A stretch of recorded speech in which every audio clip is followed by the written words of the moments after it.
Good morning. We interrupt our regular programming to bring you live coverage of the sentencing of embattled politician Jolyan Silvera, who on February 6 pleaded guilty to manslaughter and using a firearm to commit an offense for the shooting death of his wife Melissa at their Stony Hill St. Andrew home on November 10, 2023. My name is Janella Precious, and we are awaiting the feed from inside the gun court where Justice Brian Sykes will hand down the sentencing. Now, of note, the opening segments of the hearing will not be live streamed, as it will include statements from witnesses. The live stream will begin when the sentencing remarks begin before the Chief Justice. Now, this case has attracted national attention. For the most part, persons were incensed that it was being held in camera. Now, in camera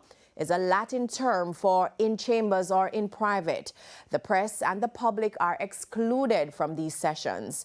Last week, the Chief Justice addressed concerns about the relevance of in-camera cases. Concern has always been about the safety of witnesses, something that really hasn't decreased over time. Now, how you manage that process can be examined from time to time, maybe reporting in a manner that you don't give sufficient details to identify the witnesses and so on. But it was really to create an environment where the witnesses could come in and feel confident that they could give their evidence about the distressing things that they saw and observed without the reports that may, in a small society, allow people to identify who they are. So it is really trying to strike the balance between open justice and also the protection of vulnerable people, such as the witnesses in these cases. So that is really what the thinking is. So that is the context in which the gun court was established. And incidentally, while open justice is a fundamental part of the accountability of the judiciary, a judge still has the discretion to perhaps clear a courtroom depending on the sensitivity of the matter, even in cases that are not designated as in-camera cases, because the judge ultimately must retain the discretion as to how the court operates. Now, the Chief Justice also explained why the Silvera sentencing will be live streamed. We are now at the point where it is just the sentencing that is left, and that process, it is easier to manage at this point than with the proceedings leading up to the entering of the plea of guilty. So, the man of the moment is Jolyan Silvera. Who is Jolyan Silvera? Here's our reporter, Kelisha Williams, with that story. The name Jolyan Silvera became known to many Jamaicans when his wife Melissa Silvera was found dead in St. Andrew in 2023. But he was making headlines as a politician long before that. Jolyan Silvera won the 2011 election on a People's National Party ticket to become the Member of Parliament for Western St. Mary, his first and only stint as Member of Parliament. At the time, Silvera said he took the oath of office in 2012 with the greatest of expectations and plans to transform the constituency. But leading up to the 2016 general election, there was contention in his constituency. At the time, 69% of electors in the constituency reported that they had an unfavorable opinion of him, with fewer than 20% satisfied with his work over the past 4 years, according to the Gleaner. This was further confirmed when he lost the 2016 general election to the JLP's Robert Montague, and so he did not contest the seat in 2020. He also served as councillor for the Gale Division in St. Mary prior to becoming MP. As for his upbringing, Jolyan Craig Ian Silvera was born in England and raised in Jamaica in the same constituency where he served as MP in Pembroke Hall Valley, St. Mary. In fact, his family home was one of the 3 largest banana plantations in the valley, and Silvera always maintained that it was solely banana that afforded him a first-class education and a fulfilling childhood. It also explains why he pursued a career in agriculture and was known as a farmer and businessman. He's also the cousin of former Home Affairs and Justice Minister Noel Silvera, who served as MP for Central St. Mary. In December 2015, 3 years after Jolyan was elected as MP, he again made headlines. This time, it was a love story. He got married to then Melissa Patrice Walter in what this Gleaner article referred to as Melissa and Jolyan, a love that's meant to be. The Silveras had 4 children, all boys, during their union and lived in Diamond Court, Stony Hill, St. Andrew. But in 2017, a major disruption to their love story. A tragedy at their family home on August 29 claimed the life of one of the boys, Justin Silvera, who was 2 years old, who reportedly drowned in a pool. Fast forward to November 2023, the Silveras' chapter came to a brutal end. Melissa was found dead at the couple's home. Months later, in January 2024, Jolyan Silvera was charged with the murder of his wife. And so, the 54-year-old has been in police custody since then after being denied bail in May 2024. He eventually pleaded guilty to manslaughter in 2026. And in a few hours, Jamaica will know Jolyan's fate. Kalisha Williams, TVJ News. Thank you so much, Kalisha, with that report. If you're just joining us, we are bringing you live coverage of the sentencing of embattled politician Jolyan Silvera. The proceedings will be live streamed, and according to this press release from the Court Administration Division, due to limited seating in the courtroom, you have limited space for media personnel. Again, the proceedings will be live streamed. However, the opening segments of the hearing will not be live streamed, as it will include statements from witnesses. And as you would have heard in that bite from the Chief Justice earlier, he indicated that one of the reasons why these sessions are closed to the public is because to protect the witnesses. Now, in this case, the witnesses were the Silvera's children. And of course, we will be hearing more in the sentencing remarks from the Chief Justice once that summation has ended. We have lots more in our broadcast, but it is now time for a break. Please stay with us.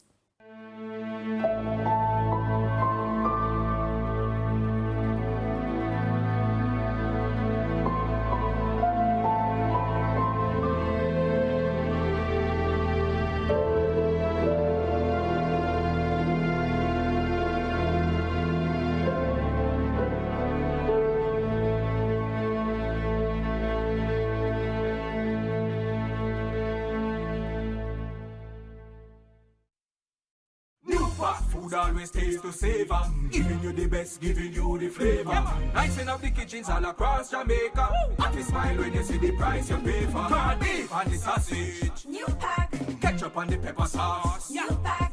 Beans and the baked beans. New pack. Rice. New pack. Oil. New pack. Yes. New pack foods always taste to savor. Giving you the best, giving you the flavor. Nicing up the kitchens all across Jamaica.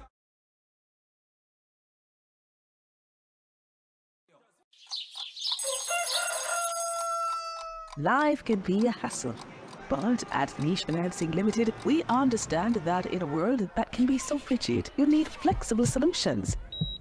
So, go on, continue being hero.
Welcome back and thanks for staying with us. We're bringing you live coverage of the sentencing of embattled politician Jolyan Silvera.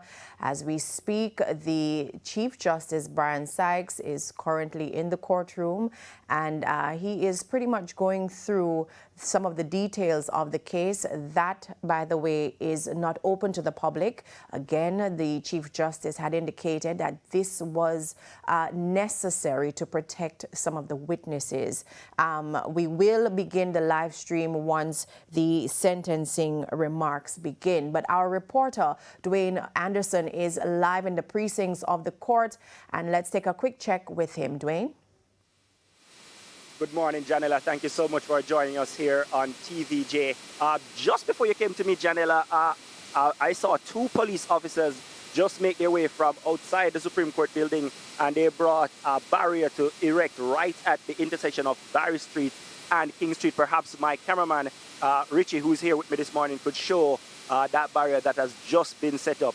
It is really one of the first signs here this morning that there is a major legal matter ongoing here at Justice Square in downtown Kingston. That aside, it could be your typical Friday morning. In fact, I could say it's moving so slow. It could even be one of those pretty slow Wednesday mornings if you didn't know what day of the week it is. A lot of people have asked, do you know what is going on here today? They said, no. What is happening, Mr. Newsman? And I told them, a former politician is getting sentenced today in relation to the killing of his wife. So not a lot of anticipation here among people on location. But I must tell you, Janela, it is a pretty hot day here in downtown Kingston. And if you're one of those people who has been interested in the case and you intend to come down, you perhaps want to travel with something like this, you know, hydration, it's pretty hot. But I must tell you also, Janela, that I've sort of been, you know, feeling the pulse of people on social media leading up to today. And they are among those whose anticipation is building in relation to this case. If you're a Jamaican born anytime in the 90s or just after that, you would not have seen a politician, for example, say go to jail, much less prison, in relation to any matter. So this particular one where a politician is likely to go to prison, or could go to prison in relation to a criminal matter, you can understand there is a lot of anticipation, especially on social media. But as I said, not so much here on the ground, but perhaps as things start to build up over time, then we could see more people coming out. I've been keeping a sharp eye out to see if I see members of the family. Nothing yet, but I'm imagining they are inside, and we have a reporter inside, Raquel Porter, who we'll be communicating with throughout the day, and she will tell us who is inside. In terms of people involved in this particular case, the only person I've seen thus far is the defense attorney for Mr. Jolyan Silvera, Peter Champagny. A lot of other persons from the media are also here. A couple of them over there from the Gleaner and Observer. They are also waiting to get their pictures. Now, I must also tell our viewers on TVJ that I've had the privilege of covering some major cases here in Jamaica in my 16 years in media, including the Vibes Cartel matter. And I remember coming here, and this particular Justice Square, in fact, I could not get this close to the courthouse because it was tight with security, lots of barriers affected. As I said, I've counted perhaps 5 or 6 police vehicles since I've been here in the last hour and a half. So not a lot of tight security, not a lot of clampdown in terms of what is happening. But as I said earlier, perhaps over the coming hour or so after the house cleaning matters in relation to the sentencing matter gets out of the way, if word might start to trickle through from, say, TVJ's coverage online or on TV that something is happening, and then perhaps persons will start to make their way down to Justice Square to see what is really happening in this matter. But the good thing for you in TV land is that I'm here, and I have at least 3 or 4 other colleagues who are here, and we'll be bringing you live and wall-to-wall coverage of this particular matter, one of the most topical cases in recent memory in Jamaica. And you'll join us again later, where I'll bring you the latest from downtown Kingston at Justice Square. Reporting for TVJ News, I am Dwayne Anderson. So I don't know if we are able to just keep that image from Justice Square up, even though nothing is happening, just so that our viewers can see what things are like out there. But pretty interesting. We are expecting to see maybe later on in the day, some of the protesters who staged a demonstration at Emancipation Park out at Justice Square, they had told our reporter Ramada Lyons that they intend to keep up the pressure, not just because of the death of Melissa Silvera, but also to bring awareness about domestic violence. Now, how did we get here? Here's Anthony Logg with a timeline of the case. December 12, 2015, Jolyan and Melissa Silvera joined hands in marriage at the St. Andrew Parish Church. Interestingly, it's the same church where Melissa Silvera got baptized. Unfortunately, what many thought would have been sweet ended bitter. Less than 2 years after the couple got married, tragedy struck when their 1-year-old son, Justin, was found dead inside their swimming pool. The pain from the tragic incident lingered for quite some time and would resurface later on. Fast forward to the night of November 10, 2023, Melissa Silvera was found dead inside her bedroom on this property in Stony Hill, St. Andrew. It was first reported that Mrs. Silvera died in her sleep, but we would later find out that she died from 3 gunshot wounds. Mr. Silvera was then charged for her murder and was set to go to trial. But in an interesting twist, the prosecution accepted Jolyan Silvera's guilty plea to the lesser charge of manslaughter in relation to his wife's death. But what happened on that night? The DPP provided details on February 6, 2026, after accepting Mr. Silvera's plea to manslaughter. According to a signed statement from Silvera, he admitted that during an argument with his wife Melissa on the night of November 10, 2023, he lost control and discharged his licensed firearm in her direction. He then panicked and left the apartment. Silvera claimed that the argument escalated after his wife blamed him for the death of their young son and made statements he described as provocative. He told prosecutors he did not intend to kill her. He said sometime after 10:30 on that night, he told his wife and the children he was leaving to attend a meeting and that he would return the following day. Mr. Silvera told him he could not leave, and then an argument ensued. The Office of the Director of Public Prosecution release says this was extracted from a statement from the 2 children.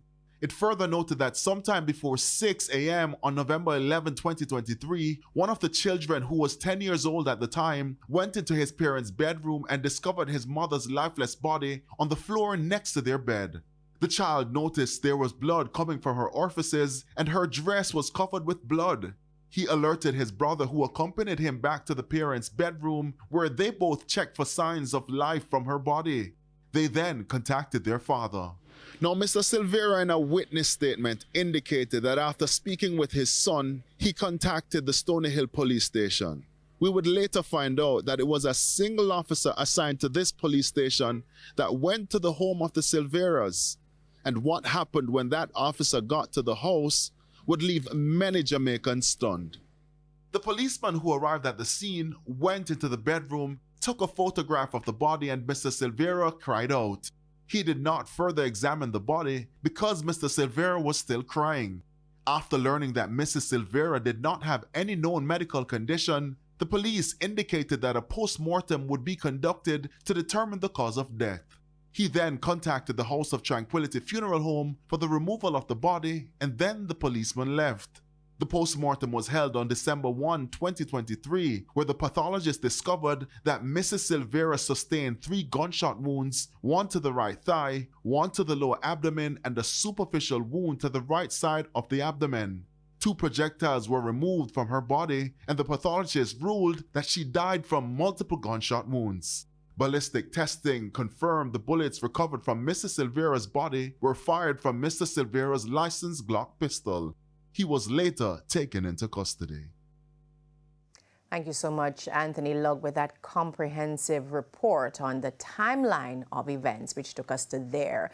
Now, again, this is a case that has stirred a lot of emotion from citizens. Here is what they have been saying. We took to the streets recently. The best decision that he make, because if he make the judge find him guilty, he might get life sentence. So better him plea quick and fast, and I give the judge no problem. and I give the court no problem, you understand me? The fact that he pled guilty, we can't do nothing about it. The system say, you now waste the judge time, you now wait the court time, so I'm going to give you a lesser sentence. And them say dead man tell no tale. We don't know if I'm manslaughter, but it could be murder, right? But him plead guilty, so Jamaican society would have wanted him to, get a more harsh or a harsher sentence, but we can't do nothing about it. You're supposed to go to a trial. All right, you're provoking, you must discharge your weapon. He's supposed to go to trial to find guilty, but the reason why I'm not doing that is rich. If it was a poor people like me, we don't have to hesitate. Straight trial, 25 years. So it's free for him in a higher class for him wife provoke him and him take her life. But me can go home go do the same thing too. But me wouldn't get the same charges as him. Me that get straight 25 years. That is very unfair. All right, so these were, of course, views from from people on the streets. Now, we take a break now, and when we come back, we have lots more. So please stay with us.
And welcome back to our coverage of the live sentencing of Jolyan Silvera. Just in case you are just joining us, the Chief Justice will begin his sentencing remarks, hopefully not too long from now. The earlier part of that session was closed to the public, and we were told that it is because it will include statements from witnesses. Again, the Silvera's children were among the witnesses there, and all is being done to protect not just them but their identity as well. And so as soon as the live stream begins, we will be bringing you live coverage of that from the courts. Now, earlier this week, persons in support of the Silvera family, they staged a protest at Emancipation Park. There, our reporter Romardo Lyons also spoke with family members. Let's take a look. Justice for Melissa! Justice for Melissa! Justice for... A lot of people are gathered here at the Emancipation Park in Kingston. Now, many people should know that this park commemorates freedom from slavery. But this afternoon, people are here for a cause, and that cause is freedom from injustice. Now, Melissa Silvera, she was killed in November 2023. Her husband, Jolyan Silvera, he was charged for her murder. And in February, just last month, he pleaded guilty to manslaughter. That did not sit well with a lot of Jamaicans, and so they are out here this afternoon with two main charges. One, mouth versus gun, and two, provocation is not justification. I spoke with some family members, and they shared what they hope this movement sends, the message it sends to Jamaica. I'm so traumatized and so shocked about it because I lived there with them from the day after the incident until he was taken away. I do hope that what happened today has enforced a lot to all women and even men that if something happens, you either talk it out or walk it out, but you don't try to do any harm of any form to each other, because it's not going to put us anywhere, because if you do harm, you should be punished. As a woman, and the understanding of the abuse that happens all over the world, specifically in Jamaica, it's just a great opportunity to just showcase that. And I see it this way, that Melissa's death would not be in vain because it has brought this level of awareness, and it's something that has to be continued. But, that is my passion, the protection of women. I don't think words can really describe. So really, I'm heartened by everyone who has come, not to show solidarity just for Melissa, but for injustice to women on a whole. So that is really just a message. Everybody to come to remember that women are very, very vital to us. There are our mothers, our grandmothers, our aunties, our sisters, our nieces. They deserve to live. They deserve to live in peace. No matter what happens, we're all human beings. And the right to life is the primary right, and that's really, as family, what we want everybody to just recognize. Melissa was our family, she was a person, and just the legacy of her being a person, that's really it. It started raining earlier, and as a result, the crowd started dwindling minute by minute, but they say they're still resolute in the message they want to send. I spoke with some others who commented on the fact that Mr. Silvera's sentencing will be streamed live on Friday. I'm very happy that was decided, because that was one of my fears, that everything was going to be done behind doors, just like how the procedure was done behind doors. I thought that was going to be behind doors. So I will definitely be listening to the sentencing and hoping for the best, and hoping that the judge will give a fair and just, importantly, just judgment. My thoughts on that is that more public disclosure and transparency around the conversion of the charge from murder to manslaughter and the circumstances around that decision. I think the citizens deserve and expect that. So the sentencing, yes, while it's nice, it's for me, it's the least. I think accountability-wise, it's good for Jamaicans to see the system and to see the system at work. And it's obviously reduces the skepticism in the justice system. So yeah, and as a regardless of the situation, as a Jamaican, it is something that I would want to have participated in, even if it wasn't my relative. The crowd here was hoping they could continue until 6 p.m. this evening, but the rain thwarted those plans. However, they do have another protest scheduled for Thursday, March 19 in New Kingston. It's back to you in studio. Justice for Melissa! Justice for Melissa! All right, so if we can take in some of those live images from Justice Square right now, can we? Yes, we can. Unlike the protest that was held at Emancipation Park, it's pretty quiet at Justice Square. And inside the court, we have the Chief Justice, and he is currently addressing the court. And hopefully we will be getting something from our reporter, Raquel Porter, who is inside the court. But this is what it is like right now outside Justice Square. People are just moving around their business. I wish the cameraman could, give us a pan or something so that we can see the... Oh, we don't have communication with him. Okay, well, pretty much this is what it looks like. There are barriers being erected, as our reporter Dwayne Anderson has said. And we are expecting that as the day progresses, we will perhaps see more people who are interested in this case coming outside. Now, this is a matter that we have been reporting on from last year, in fact, from 2023. When we come back, we will go to an all-angles segment where Dion Jackson Miller spoke with some attorneys to pretty much get their views on the case. Please stay with us.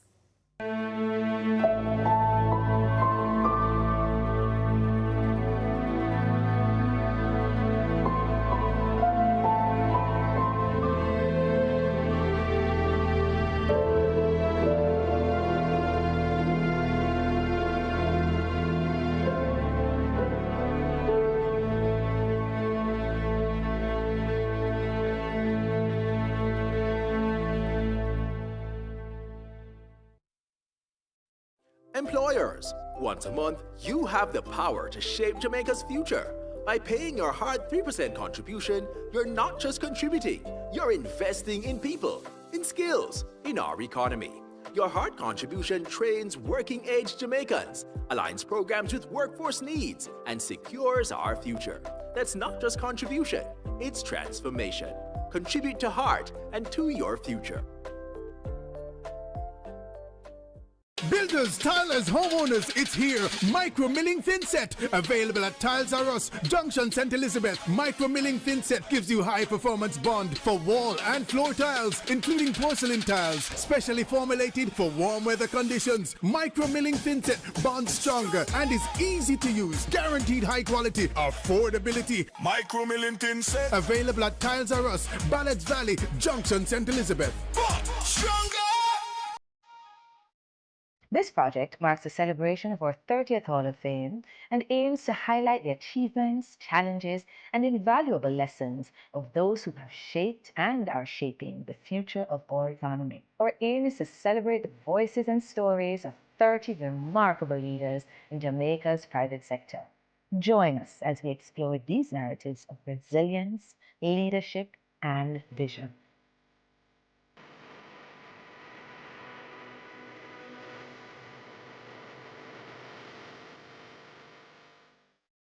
Ready for the road.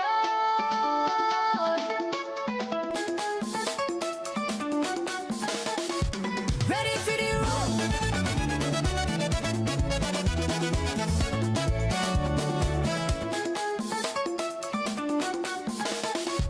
Ready for the road.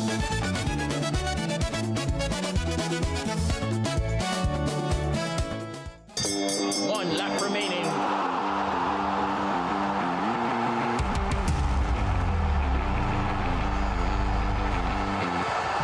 Ready, set, next. The future of track and field is here, and they are coming fast. Speed, strength, strategy, success.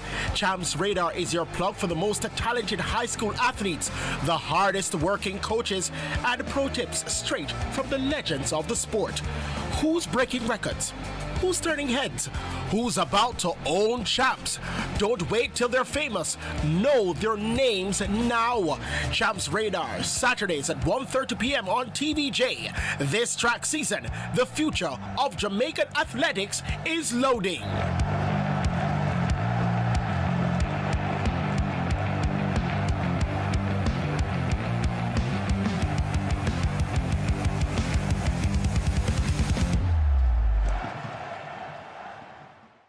A stellar list of local and global sporting properties will unfold on TVJ, TVJ SN, Hits 92 FM, and OneSpotMedia.com in Jamaica in 2026.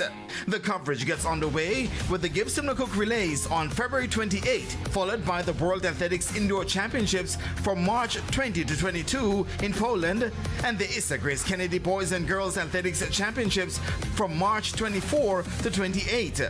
The month of May will be highlighted by the World Relays from May 2 to 3 in Botswana.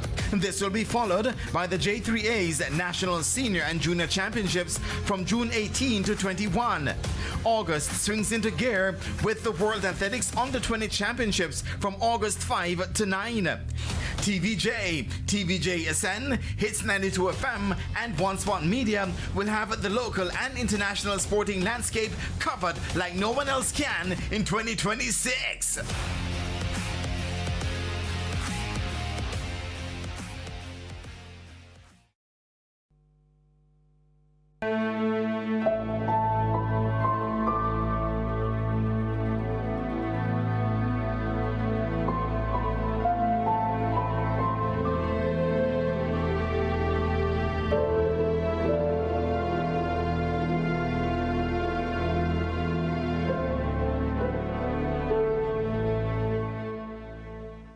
Thank you so much for staying with us. If you are just joining us, we are awaiting the live stream to begin for the sentencing of Jolyan Silvera.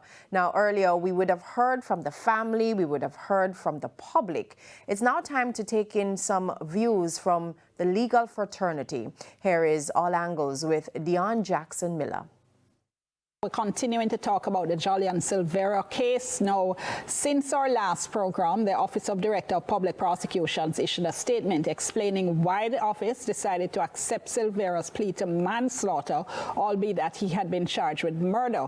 And there's been a lot of talk about that. People have a lot of opinions. We'll be sharing some of your opinions. Our WhatsApp line, 876-254-0693, 876-254-0693. Let me just give you a quick rundown of some of the major points along the timeline. It was November 10, 2023.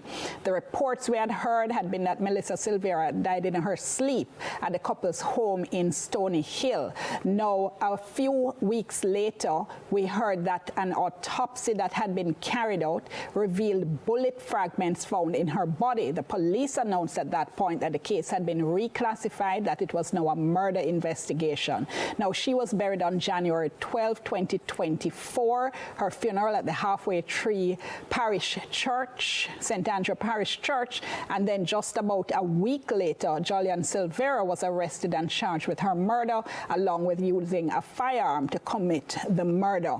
Now, the first court appearance was January 2024, and then again more controversy when the media and the public were barred from the trial. We were told it was being held in the gun court. We spoke extensively about that in last week's program. He was denied bail, and then the trial now was expected to start February 2 this year, 2026, and then news that he had pleaded guilty to manslaughter. I mentioned a statement from the Office of Director of Public Prosecutions, and they released a summary of the statement that he had given to the Office of the Director of Public Prosecution, explaining what he said happened happened on that night and why he said he had been provoked. Provocation is what is called a partial defense to murder. We'll talk about that with our guests in just a little bit. Now, he said on the night in question that he and Melissa Silvera, his wife, got into an argument. He said it got physical. He said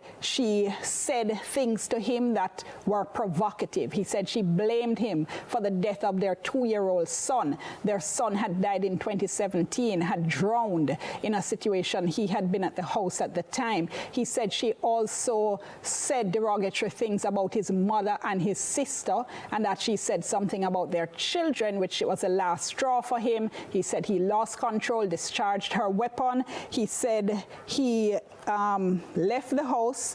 He said it had not been his intention to hurt her or to kill her. And then he said over the next couple of days, the next few days, when he thought about both children being without their parents, that he decided to hide what he had done, not to admit it. And the prosecution said they decided to accept his plea of manslaughter, citing provocation, saying they did not have direct evidence of what happened at the time she was killed, and that they were unable to rebut or negative, as it said in law, his claim of provocation. So we're going to be getting into all those issues. We have a learned panel with us, but they're going to talk English, so I can't understand, I promise. We have with us John Clark, we have Leonard Green, we have Kemoy McEachran, all counsel, all attorneys at law. Okay, so let me start with Leonard, because I understand you think this was the right decision by the prosecution, correct? Certainly. Tell us why. I think one of the things the prosecution will be thinking about is disposing of matters, and in particular this one. What do you mean? I think that if the matter can be dealt with early, it's usually in the best interest of justice. We know we have a number of matters languishing before the court. We are told there are thousands of matters waiting to be tried. And if it is that a person decides that they want to enter a plea of guilt, this ought to be encouraged. This statute is framed and formulated in a way to encourage an early guilty plea to the extent that persons who do so are entitled to discounts and so on. So when you put all these factors together, from the perspective of the administration of justice, the perspective of dealing with matters promptly and swiftly, I think it would be the correct decision to be made in the circumstance. Just before I go to the others, so that makes it sound, though, as if once somebody wants to plead guilty to a lesser offense, meaning a less serious offense, yes, that because they want to plead and because we don't want matters clogging up the court, the prosecution should always say, yeah, man, we take it. Absolutely not. But there are the circumstances which suggest that this is a case where a plea could be accepted. Remember now, in this case, there are no eyewitnesses. The nature of the matter is one, it's a family situation, and so he might be the only person who knows what really happened. Well, more likely than not, that is the case. And so it would be challenging, to say the least, for the prosecution to mount a case to sort of rebut his own account of what took place in a private domestic situation. Okay, I have many questions, but let me start with the others. John Clark, I understand you don't agree? Yes, my view evolved on this situation. At first, when I first heard it as a defense counsel, I was of the view that perhaps following senior counsel, that accepting a guilty plea perhaps is the best way. But then when one saw the statement from the DPP, and when one looked at the case that they cited, which is Gaynor versus Hansen, in that particular case, the issue that would have led to manslaughter arose on the Crown's case. And when Explain for my listeners, for my viewers, what that means. All right, so that means from the statements that the prosecution had in its possession, they were able to say, yes, on those evidence, perhaps manslaughter could arise. But in this particular case, what is being relied on, which is very unique and excellent defense strategy, one would say, from King's Counsel, is that the defendant who has not taken the box, entered the witness box, who gave a statement, which is very unusual, And that is the basis on which the Crown is essentially relying on to say they can't rebut it. But the statement has not been entered into the arena as yet. That statement was not given on the first possible occasion when that accused was confronted by the police. In fact, it came almost 2 years after the fact. In those circumstances, the Crown has mounted cases before on circumstantial evidence and in fact got conviction on that basis. Maitland. Yes, so therefore it is, when one looks at there are normally two things the Crown look at, the evidential stage and the public interest stage. And when one looks at the evidential stage, on the evidence on the Crown's case, one would say that manslaughter didn't arise on the Crown's evidence. And when one looks at the public interest stage, the Crown was prepared at the day of trial to mount and prosecute that case. What changed it was a plea that came from the accused and a statement that was, one would say, if one looks at it, carefully crafted. Very carefully crafted. And essentially presented only the defense's perspective. But defense's perspective would have, in a trial, have to been presented either by that man entering the box or speaking from the dock. And in those circumstances, whatever weight would have been attached to it would be a matter for the jury or the tribunal of fact. Wait, we're nearly at the break. I think we're nearly at the break, but Kemoy, you want to come in very quickly? Well, I'm somewhere between what Senior Counsel Mr. Green is saying and what John is saying. This is called a perfect panel. but yes, I take the point though, and when you listen to both counsel, based on their viewpoint, you see the difficulty and the challenge that the prosecution has. Because at the end of the day, they are making a judgment call, but it's not just a call off of a whim or something. They are really making a discretion in law, and there are principles that I'm sure we're going to get to that we'll need to talk about in terms of how they applied. And I have no doubt that they will have applied their minds to the guiding legal principles. And so that's where I would start. All right, well, I tell you what, there's a lot in there to chew on, a lot in there to pick up on, and I also want to talk that issue of the public interest as well as how the public are viewing this matter. Want to get into some of those as well. Remember our WhatsApp line, 876-254-0693. Have to do with the sentencing issue, because I think it was Leonard who made a point just before the break that manslaughter can also carry a very significant sentence. The thing is, though, a lot of times when we see manslaughter sentences in the court, people don't see that. People say 7 to 10 years. And that is what that people say 7 to 10 years. A lie? Yeah. Tell me say a lie. No, I won't tell you you're a lie. Okay. But let's talk about the sentencing and the possibility, at least. Well, I think we have a responsibility to enlighten the public. Homicide is probably the most serious crime known to our system of law. And it can be in the form of murder and manslaughter. But when you talk to members of the public, were you talking about manslaughter for any man? Murder! It is a very serious offense. Depending on the circumstances, a judge could impose a very high sentence on a person who is convicted or pleads guilty to manslaughter. And then, remember, the process is not yet completed. Yes. We will be hearing evidence as it relates to what we consider as an appropriate sentence. And it is a very technical exercise where we have to ensure that the sentence matches the offense. And I think the public should be a little patient, have faith in the system, and have faith in the fact that this matter will be dealt with properly. I see no reason to suggest that it will not be at some later stage. Well, not trying to suggest at all that it will not be dealt with properly. I'm just saying that part of what you're seeing in people's reaction is based on some of the sentences people have seen for manslaughter in the past. And yes, I get it that it's case specific. Yes. But people see some, what look like pretty bad killings, and them say a 7 to 10. That's interesting, and I think a lot of the emotion also centers from looking at the sentence. Yeah. And of course, you've raised the point, and I'm going to reiterate it, that the matter is still before the court and the sentencing aspect has not yet taken place. But let us speak generally, though, about the possibilities, about what could exist in terms of sentencing for offense of manslaughter. Another thing I wish to point out, which comes back to some things that we discussed last week regarding the gun court indictment, although we focused on the part about the media and it not being present, that this is a gun court indictment. There are 2 counts on the indictment.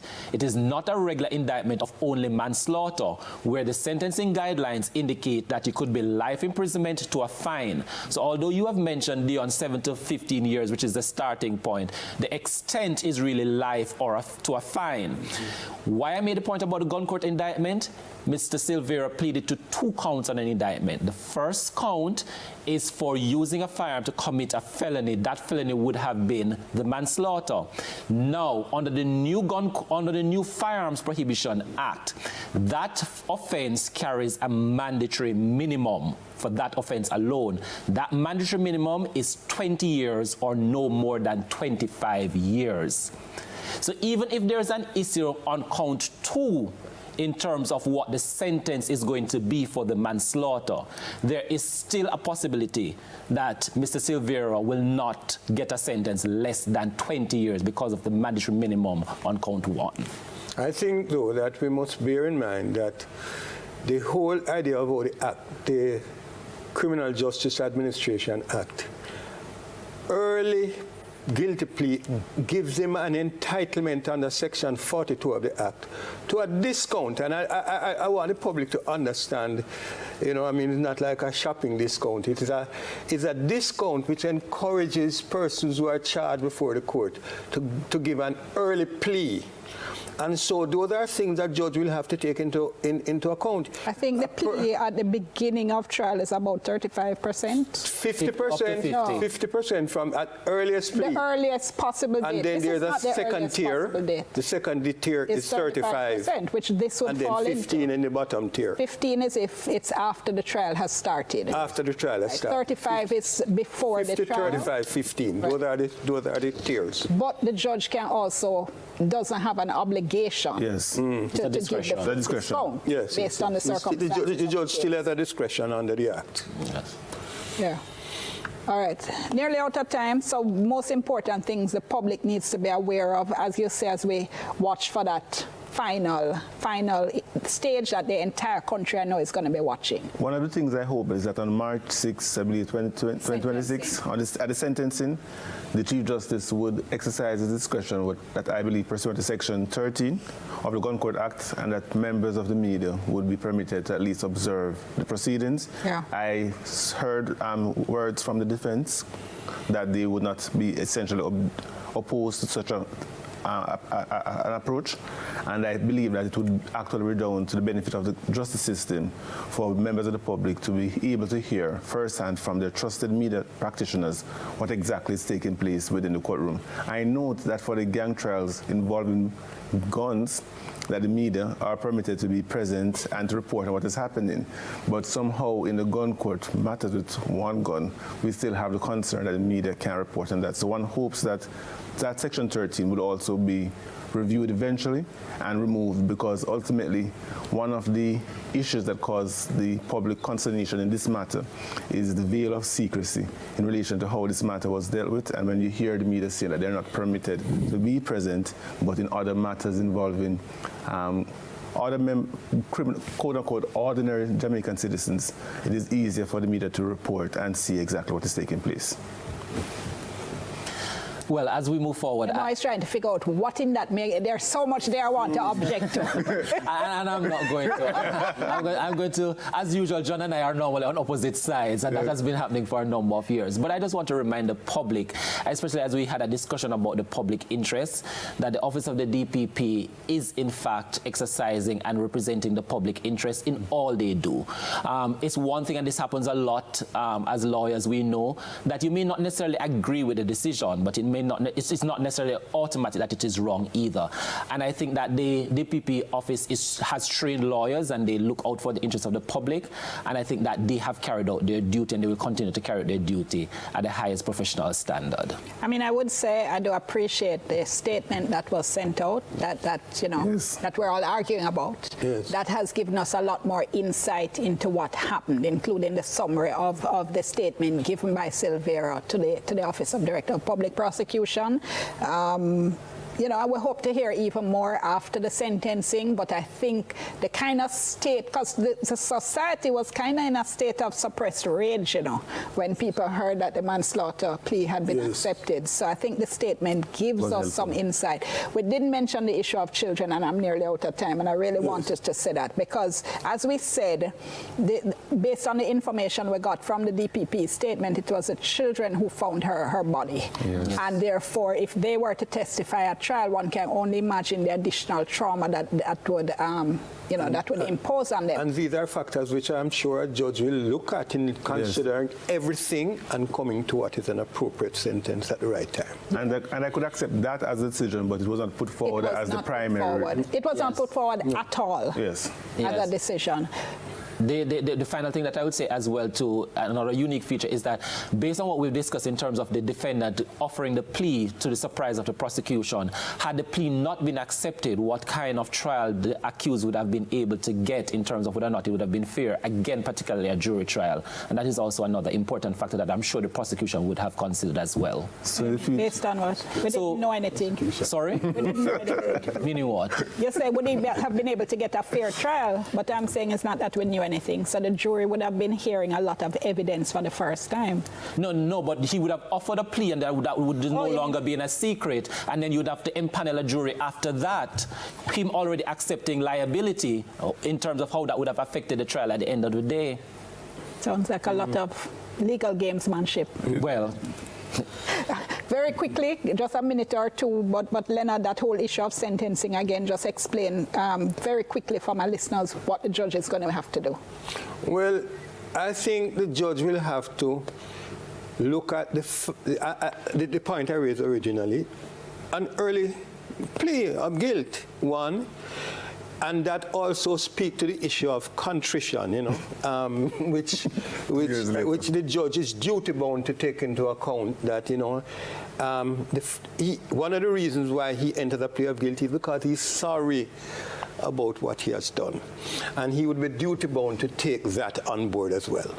Other issues? I'm looking forward to the sentencing because it will be done by perhaps the most senior jurists in the land.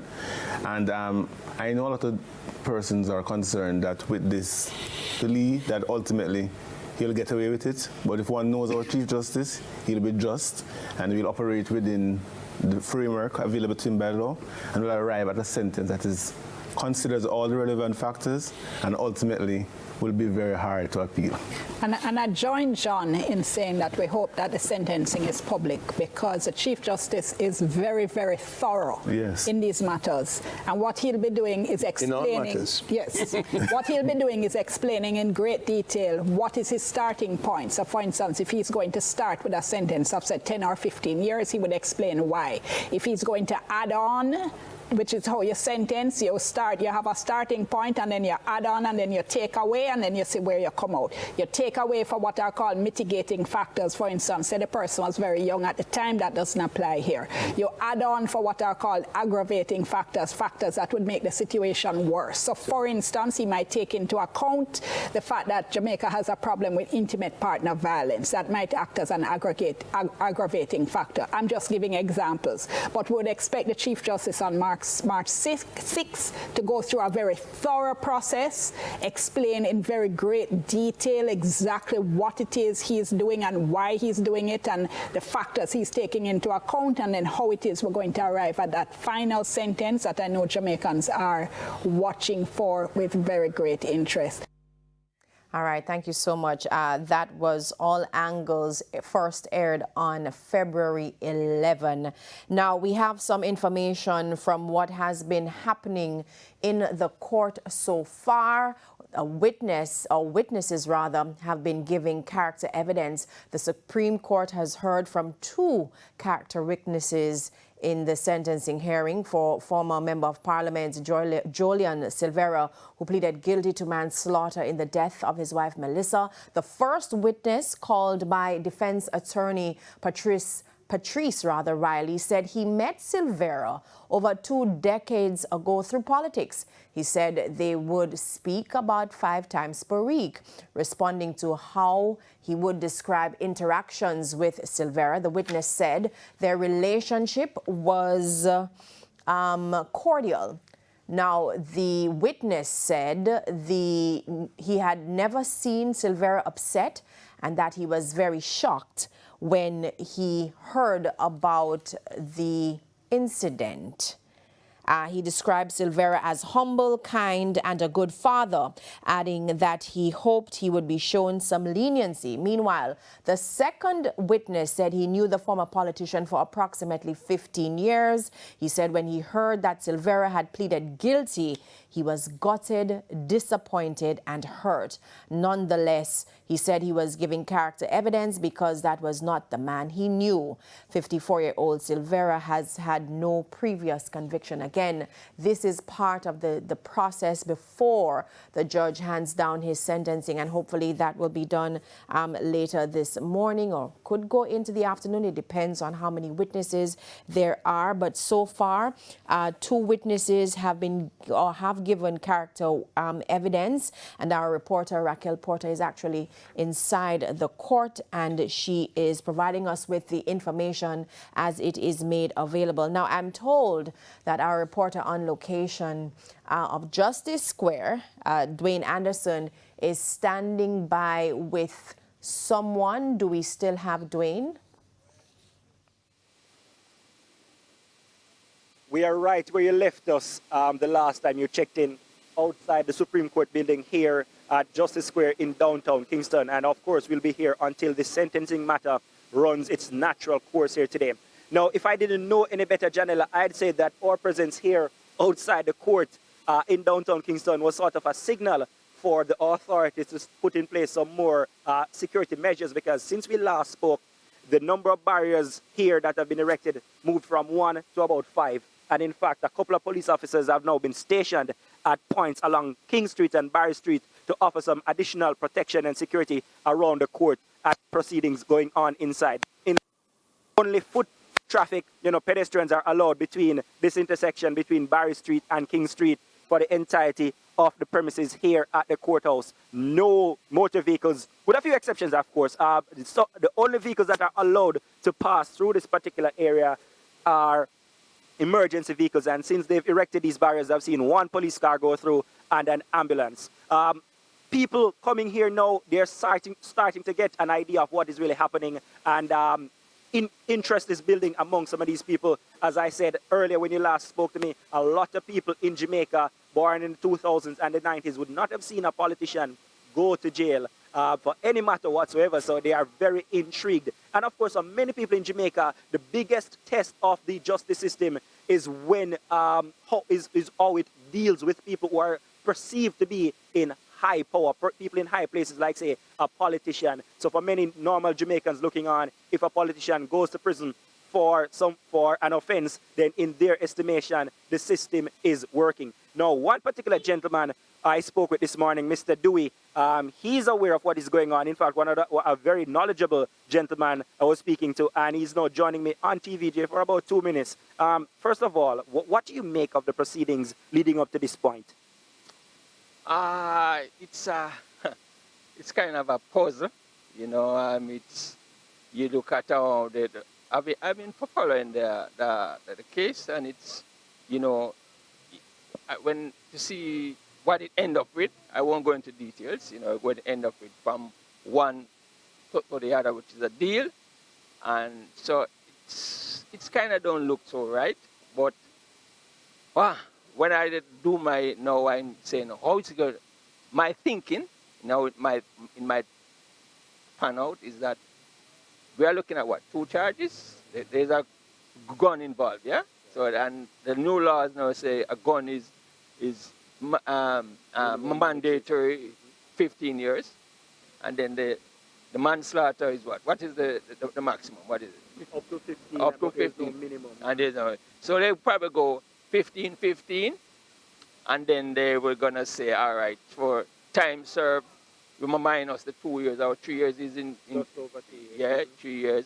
And then they possibly give him a discount again, and then they say, all right, the sentence is going to run concurrently, so he maybe do 8 years or so, which to me, although it will be serving time, but I know whatever happens, the family will never feel that it's justifiable, you know, because, you know, this thing was too callous, and we tried to hide, you know, because we were told that the lady died in his sleep, and then it turned out he didn't die in his sleep, you know what I mean?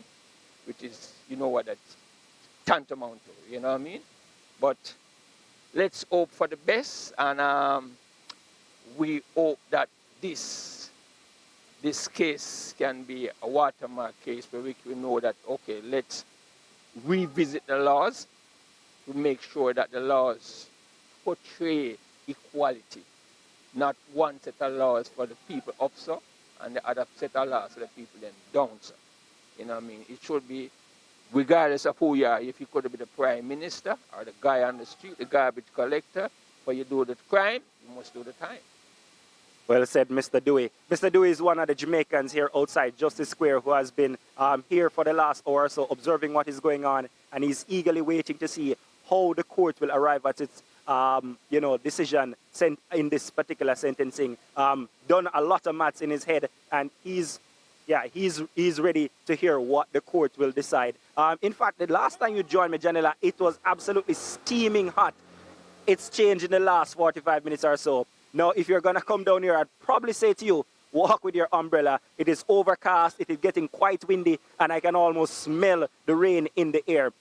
What is also happening over the last few minutes, I've seen a lot more police officers making their way through the area. I've seen a lot more media workers making their way through the area, and it seems a lot of them are really taking their cue from the happenings inside. You know, they're going through the house cleaning matters in terms of the sentencing hearing itself, and they know that things will really start to like bubble or start to progress once the matter is streamed online. That is when we're able to know that, listen, a sentencing is coming. You're going to know what time is to be served. So, Janela, I'm still here in downtown Kingston, and in case you need me to give you an update in the next 5 minutes or 10 minutes or 15 minutes, I'll be here. I'm not going anywhere. I'm going to be here until this particular matter runs its course. So until then, I'm Dwayne Anderson reporting from downtown Kingston, and it's back to you in our studio. Thank you so much, Dwayne. Just to recap, as Dwayne said, right now we have witnesses giving, well, character evidence for Mr. Silvera. So far, we've heard from 2. And it's one of the reasons why it was closed, because, again, they're trying to protect the identity of these witnesses. The first person was called by defense attorney, Ms. Patrice Riley. That witness said that he knows Mr. Silvera for over 2 decades through politics. He said that, you know, his interaction with or relationship with Mr. Silvera was cordial. He said that he had never seen or heard him, you know, being upset, and he was shocked by the incident. Another witness described him as a humble and kind person and a good father. So all of this is part of the process, by the way, viewers. And the Chief Justice will take some of what the character witnesses articulate, you know, in determining that sentencing. So we are going to continue our coverage, but we will take a break because we also have to prepare for the midday news. But as things get closer, as we get closer to the time, we will be bringing you live coverage of the sentencing remarks by the Chief Justice. And as soon as that happens, we will break our regular programming to bring you that from the court. So we're going to say goodbye for now because we're preparing for the midday newscast, which comes on at midday. And as news comes from Justice Square, we will be bringing it right to you. My name is Janella Precious. Pleasant viewing.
Brian Sykes will hand down the sentencing. But just before that, I would have announced earlier that there were 2 character witness statements. We also getting word from our reporter inside the courtroom that Mr. Silvera's attorney, Peter Champagny, has also addressed the court, and Mr. Champagny is arguing that mitigating factors that cannot be overlooked is that Mr. Silvera at one point provided service to his community in the capacity as councillor and member of parliament.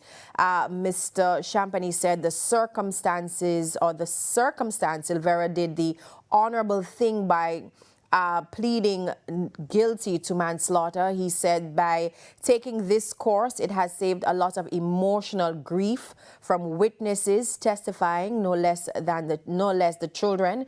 Mr. Champagny said the incident was not premeditated and that the deceased came in contact with the weapon. He said an aggravating factor is that the children were left to find the mother.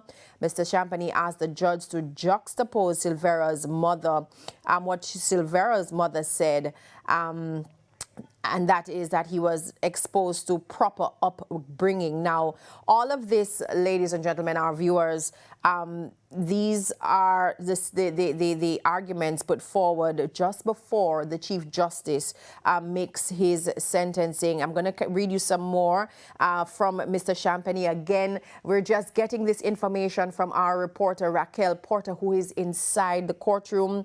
Mr.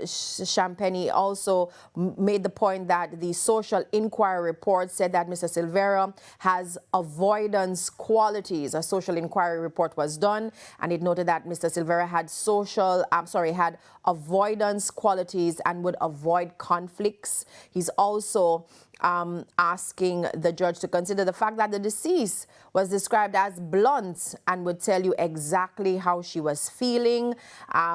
It is said there, according to our reporter Raquel, some families shook their head when he made a reference to that. The other statements, okay, so she's also saying here that Mr. Silvera, while his lawyer, Peter Champagny, was making his submissions, seemed relaxed, paying keen attention to what Mr. Champagny was saying.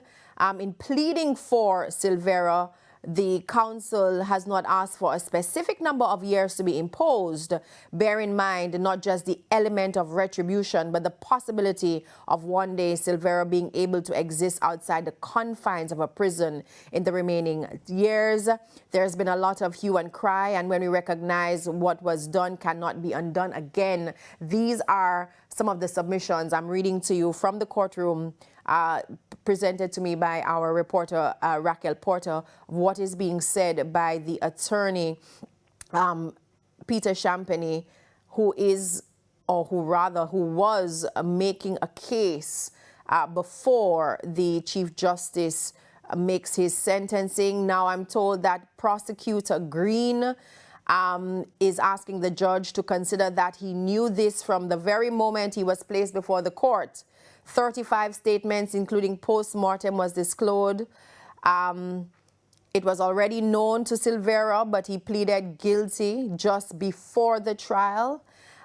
It was done in circumstances that he had in the first instance.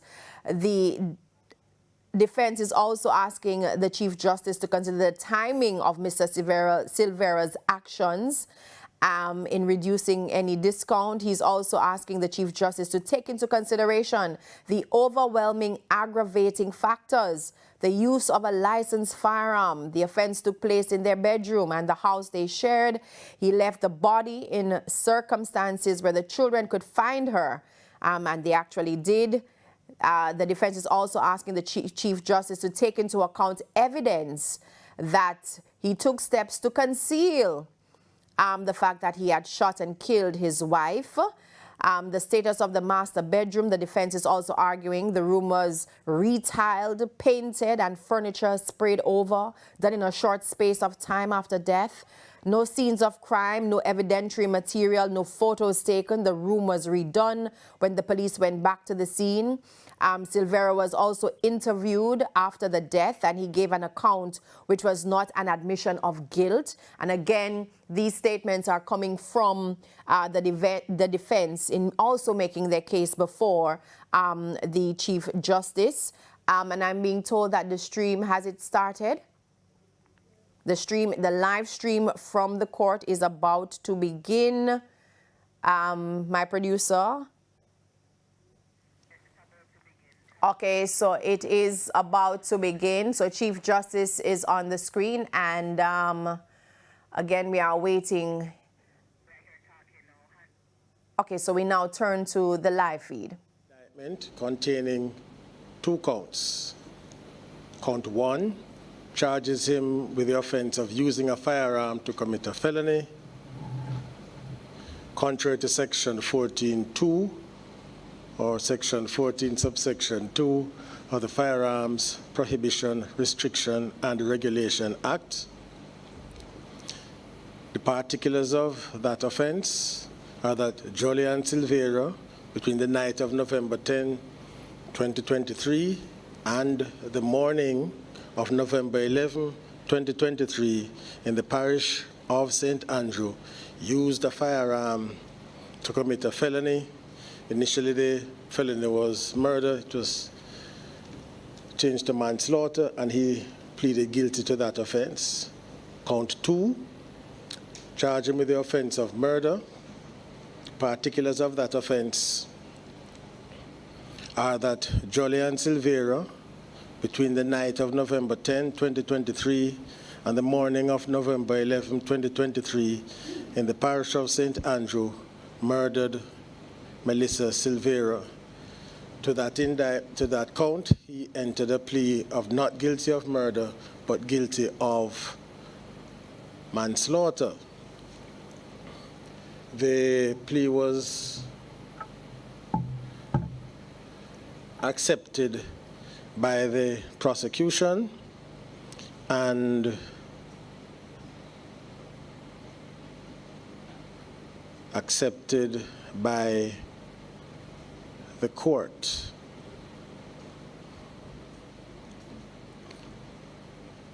This plea was entered on February 3, 2026.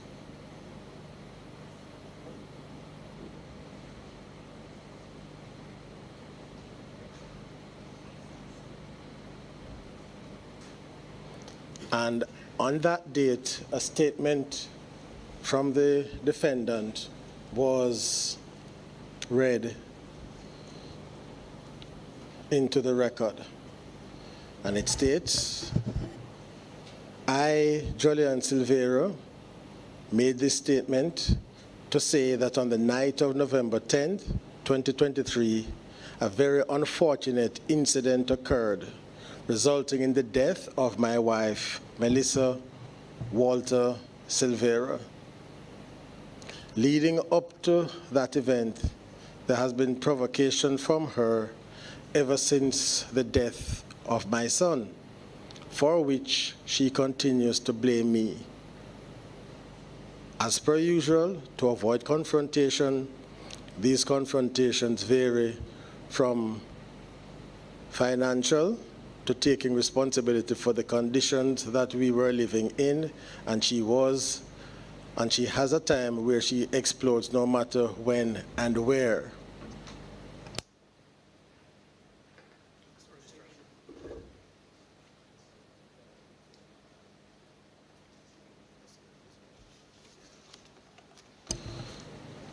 She became very physical that particular night.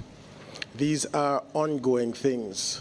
So at times, when I see that this is going to blow out of proportion, I normally take refuge, at my sister's house to allow her temper to quell. On this particular night, the rhetoric began. She became more confrontational than normal, screaming, shouting, and even at times swinging her fist. So I decided that it was time to leave. So I reached for my gun where it is normally kept, to holster it, and told her that I would be back tomorrow.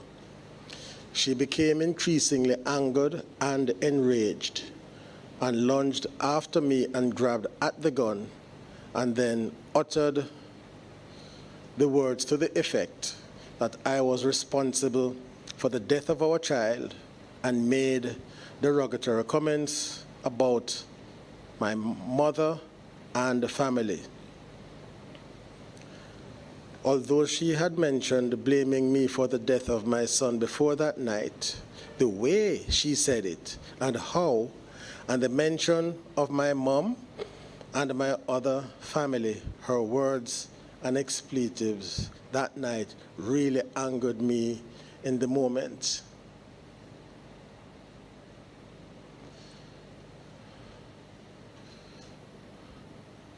Melissa told me I must stop fucking my sister because every night I'm always going to my sister's house and a sister can't do what a wife can do. She said that my mother was a selfish fucking bitch and maybe I should go and fuck her too. These words provoked me, and her final comments were to fling the rest of the picnic them into the pool and kill them too. With all of these words, I lost control and fired. It was never my intention to do this. It was not premeditated, and it was not my intention to hurt or kill her that night. This having happened, I panicked and I left. Over the course of the next few days, I thought about my children losing two parents and thought it best not to admit because I wanted to be there for them. And importantly, this statement, which I read over, consisting of what? One page signed by me, Jolyan Silvera, is made of my own account. And it went on to indicate that it bore his signature and date and a witness who was not connected to the matter. So what we have then is a written statement in which he outlined in some detail the circumstances that unfolded on that unfortunate evening.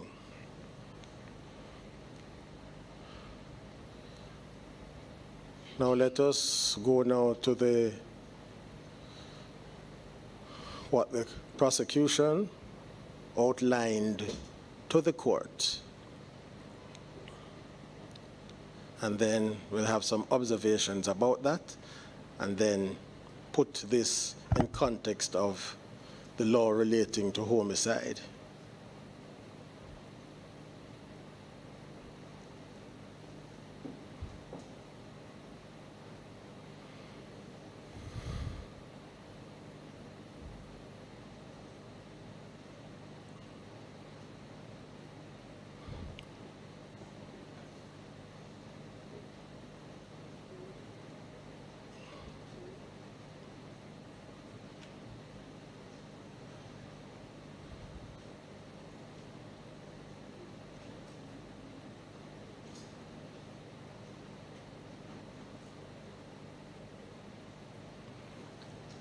Prosecution's narrative is this.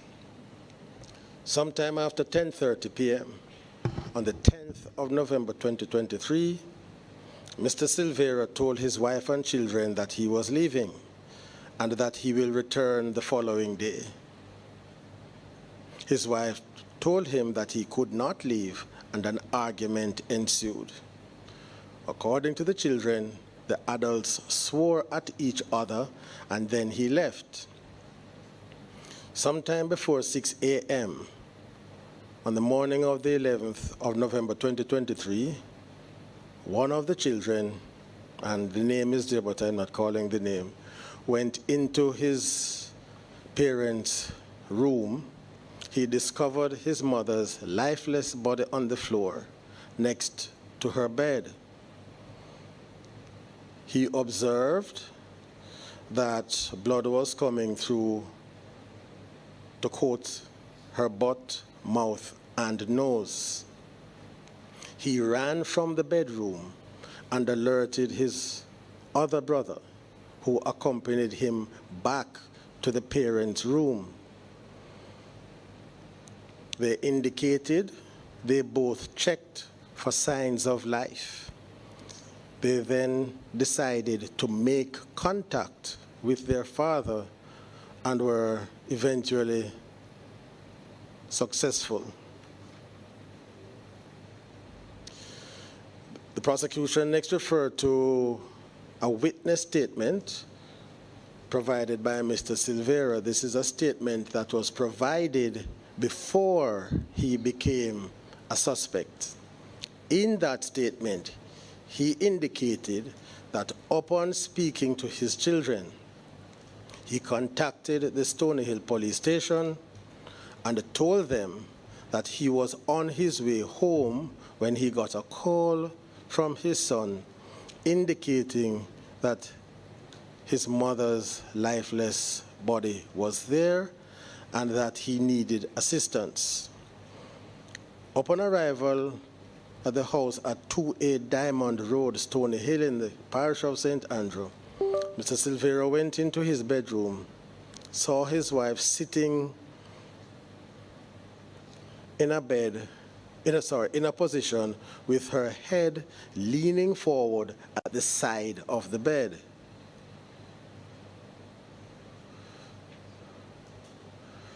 According to witnesses, that is the children who were there, he touched her, spoke to her, and found that she was not responding. So up to that point, based upon this, you had the body, the children, then Mr. Silvera arriving, then you had Mr. Silvera, the body, and the children. Short while after, a first responder from the Jamaica Constabulary Force arrived, that is a sergeant from the Stony Hill Police Station. He went into the bedroom along with Mr. Silvera, where he, the police officer, saw the body of the deceased. The police officer described the body as being on her knees in a crouching position with her face lying on the floor. The police officer then took a photograph of the body, and whilst he did so, he says Mr. Silvera cried out.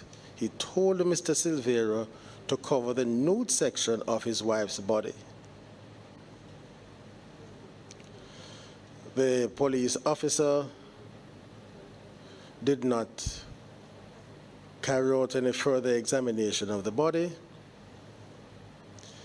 The officer indicates that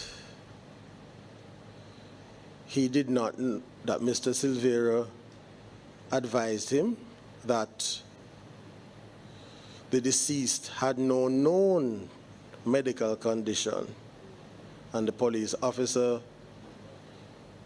seems to be indicating that a post-mortem examination would be conducted to determine the cause of death. The House of Tranquility Funeral Home was contacted for the removal of the deceased body. Not clear from the narrative who did the contacting, but nonetheless, that was a contact that was made. The police officer says he then indicated that he told Mr. Silvera, do not do anything to the bedroom pending the post-mortem examination, as the cause of death was undetermined. Mrs. Silvera's body was removed and taken to the House of Tranquility Funeral Home. A post-mortem examination was scheduled for the 1st of December 2023.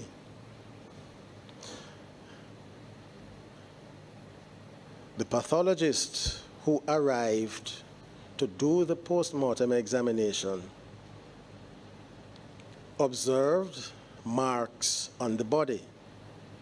As a result of her observation, the body was sealed and the detectives were called to assist in the investigation. So,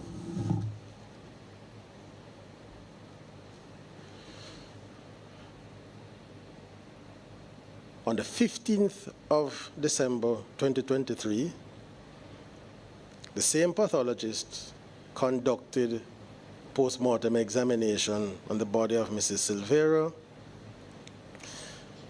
The pathologist noted that there were 3 gunshot wounds, 1 perforating gunshot wound to the front right thigh, 1 penetrating gunshot wound to the left side of the lower abdomen, and a 3rd that is described as a superficial penetrating gunshot wound to the right side of the lower abdomen. The pathologist found that the immediate cause of death was due to multiple gunshot wounds. During the post-mortem, the pathologist removed 2 projectiles from the body of Mrs. Silvera. These projectiles were handed over to an officer, not the one who turned up apparently on the 10th of November, assigned to the Jamaica Constabulary Force, and it was after the post-mortem was concluded, Mr. Silvera became a suspect and was taken into custody. The narrative goes on to indicate that he's a licensed firearm holder. Specifically, he has a 9mm Glock Model 17 Gen 4 double action auto-loading pistol black polymer receiver slide, a 17 cartridge capacity magazine bearing the serial number AAFZ038, and this firearm was taken from him. The firearm was submitted to the Institute of Forensic Science and Legal Medicine for ballistic testing, along with the 2 projectiles removed from the body of the deceased. The ballistic examiner made a comparison. He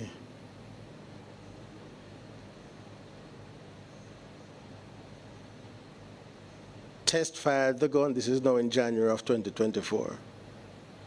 Test fired the gun. He took results from those test fires of January 2024 and compared it to the projectiles that were removed from the deceased body. He found what he called level 1 characteristics matching. That is, according to the narrative, the projectile came from a Glock pistol, the type of Glock that it would have come from.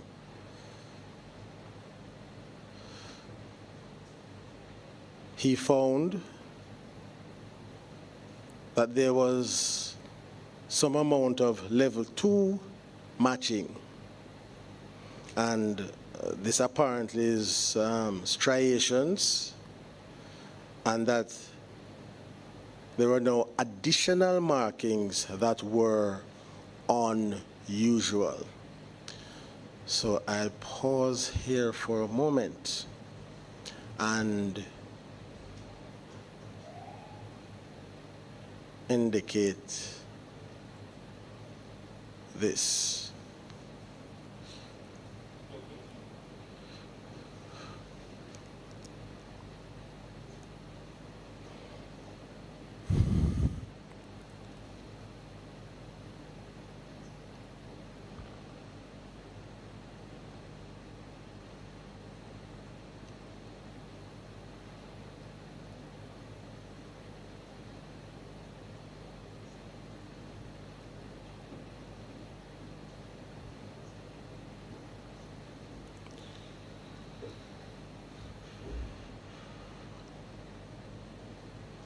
In preparing for this matter, I was reading through the material, and I had sent questions to both counsel for the Crown and the defense through the Registrar of the Supreme Court to answer specific questions. I had used the incorrect expression. I think I used markings, level 1 markings are not matching. So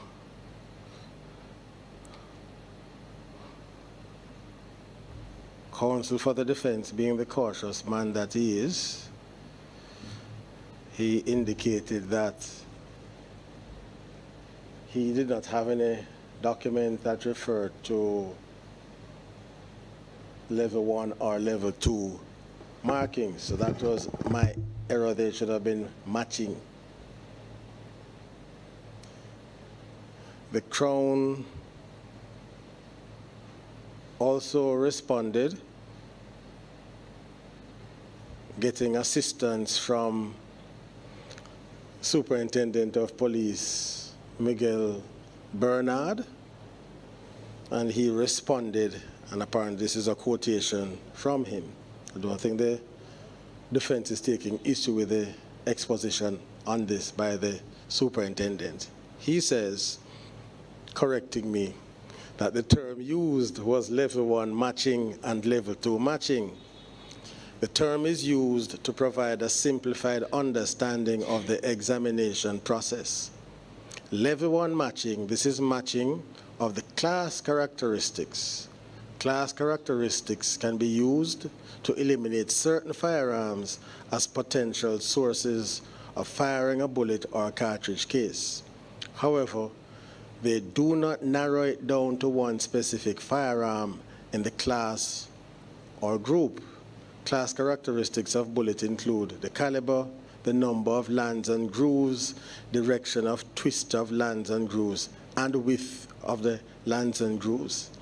It says in this case of the King against Jolyan Silvera, the class characteristics narrowed the source of the marks on the bullet to Glock pistols, which is a smaller group from all the potential make of firearms that exist. The accused firearm submitted as evidence in the case was a Glock pistol. Therefore, the examination progressed to level 2 examination. So what he seems to be saying is that the level 1 determines the class. And then once it falls, you identify the class, then you go on now to see about the specifics of the object, the gun. Level 2 matching, he says, is this. This is matching of the individual characteristics that are unique to one specific firearm. At this level, the comparison requires microscopic analysis and cannot be done with the naked eye.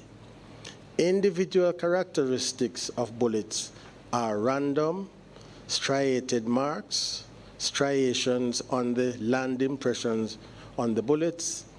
In this case, the King against Jolyan Silvera, there was sufficient matching of the individual characteristics to conclude that the bullets matched the test fires said to be from the accused's licensed firearm. He says the damage seen in the barrel was consistent with a corrosive chemical reaction in the barrel, was unlikely to have occurred naturally because in the relatively short space of time between the death of the deceased Melissa Silvera and the gun being submitted to the ballistics department, this corrosion distorted the individual characteristics, making it difficult to match bullets fired through the barrel before the corrosion and those that were fired through the barrel after the corrosion. That is to say, the damage was consistent with or likely a deliberate attempt to prevent any subsequent matching of test fires from the gun with any bullets that were fired through the barrel prior to the corrosion. So we go back now to the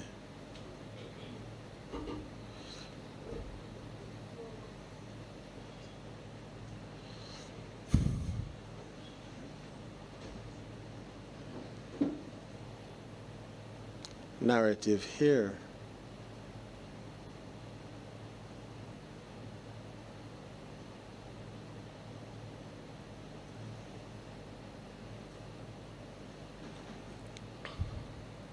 Yes, so he continues now.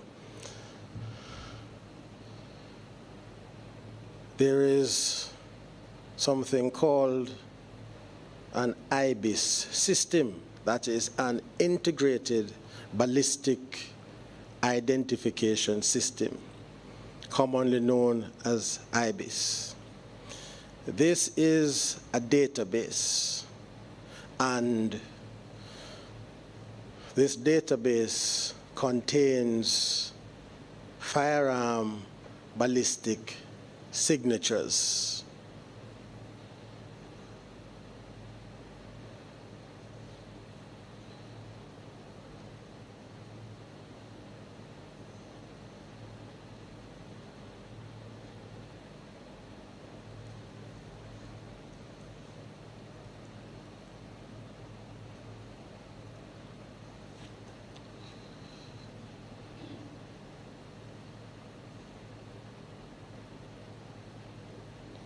So how does this come about? Under the Firearm Prohibition, Restriction and Regulation Act that came into effect in 2022, roughly a year before this incident, Section 20 of the legislation sets out the responsibilities of what is called the Firearm Licensing Authority. Section 20, subsection 1 says, there shall be established for the purposes of this act a body to be known as the Firearm Licensing Authority, which shall be a body corporate to which Section 28 of the Interpretation Act applies. Section 20, subsection 3 states, the authority shall be responsible for regulating, in accordance with this act, the handling of firearms and ammunition, and the importation and exportation of firearms and ammunition into or from Jamaica, and without prejudice to the generality of the foregoing, the functions of the authority shall include, and it has an impressively long list, but for our purposes now, we come to paragraph L, which says that that is the Firearm Licensing Authority to conduct ballistic testing, capturing ballistic signatures in relation to privately owned firearms, and capturing related information with respect to firearms that are the subject of authorizations granted by the board.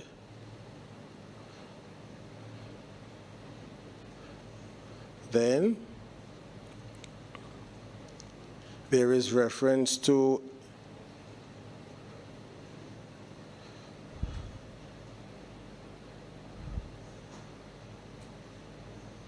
Section 29, which speaks to the identification of firearms. And then there is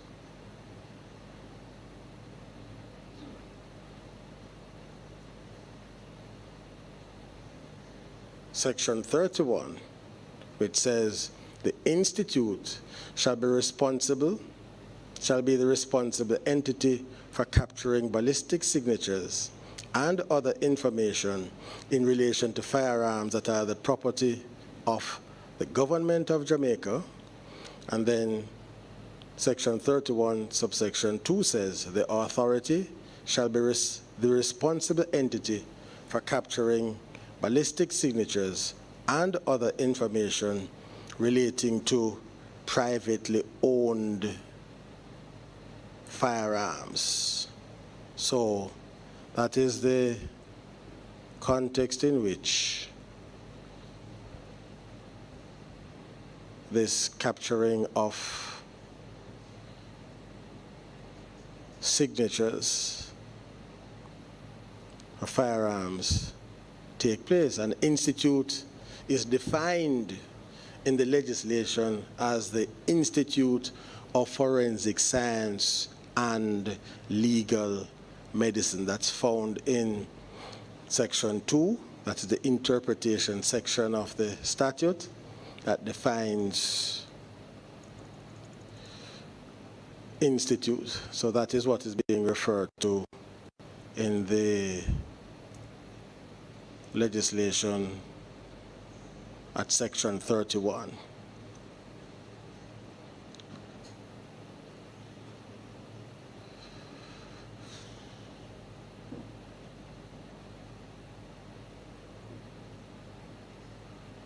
Right, so now,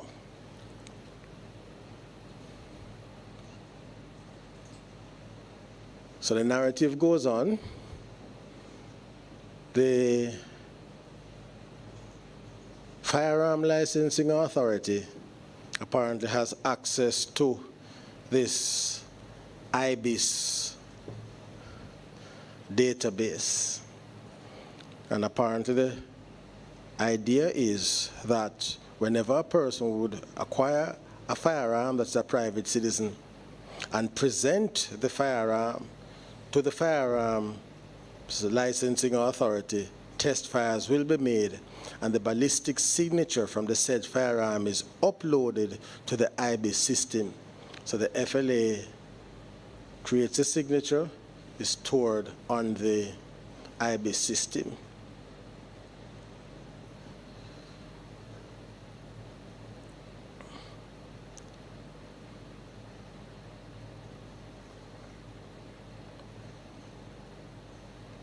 The expert goes on to say now that in January 2024, he took the test fires from Mr. Silvera's firearm and compared it to the ballistic signature that the FLA would have had based upon its statutory powers. And he also compared the projectiles taken from the body of the deceased to the ballistic signature of Mr. Silvera's firearm containing on the IBIS database, and he got a match. This led him know.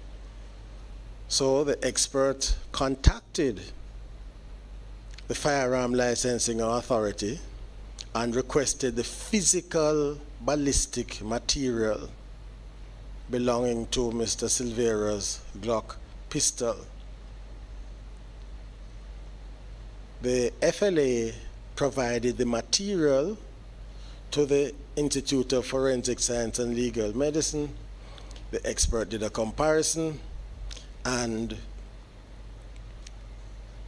the spent casings in the FLA's possession that came from Mr. Silvera's firearm was compared against the projectiles, that is the bullets taken from the body of the deceased, and it was a match.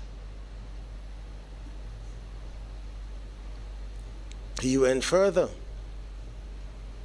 He did a comparison as well between the spent casing, that is the ballistic material from the FLA, to the test fires that the ballistic expert, did of Mr. Silvera's firearm in January of 2024, and arrived at the same conclusion. That is, he saw level 1 matching and some amount of level 2 matching. The expert goes on to say, according to the Crown,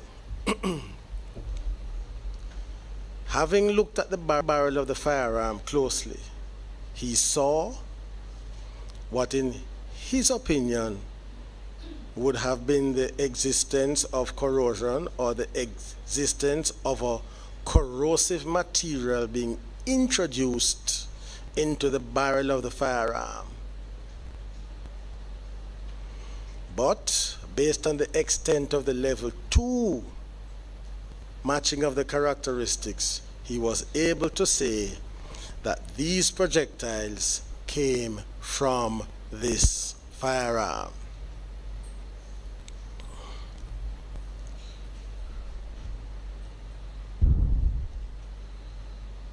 Now,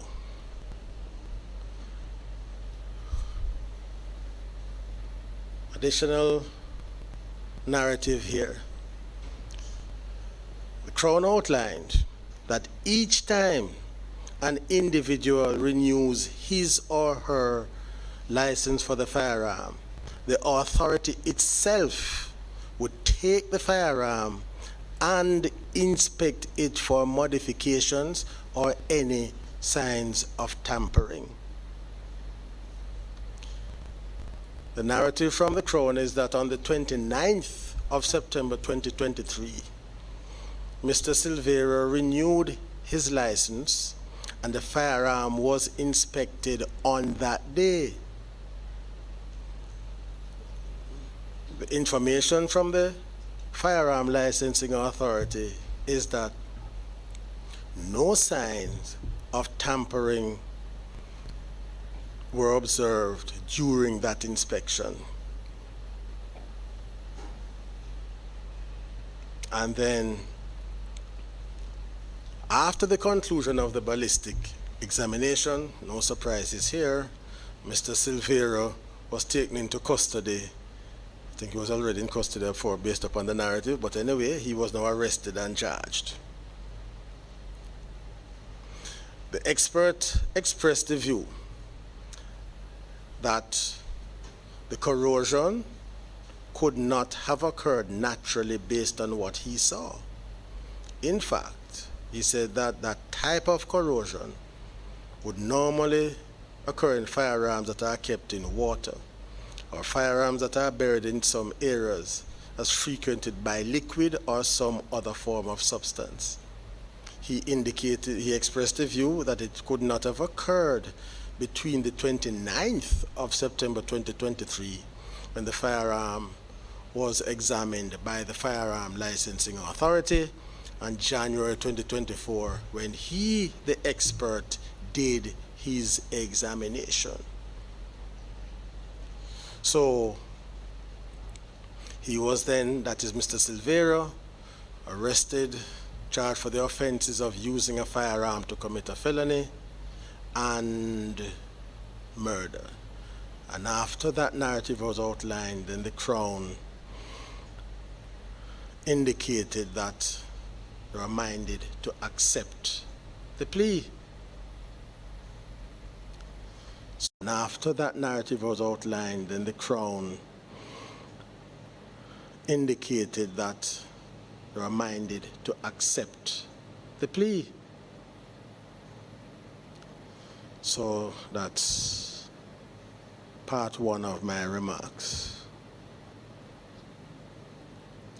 So now, let us put things in perspective. The legislation that governs offenses of this nature is the Offenses Against the Person Act. At section 6,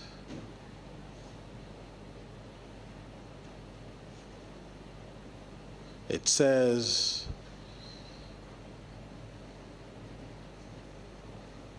and I'm missing the first few letters here. So let's find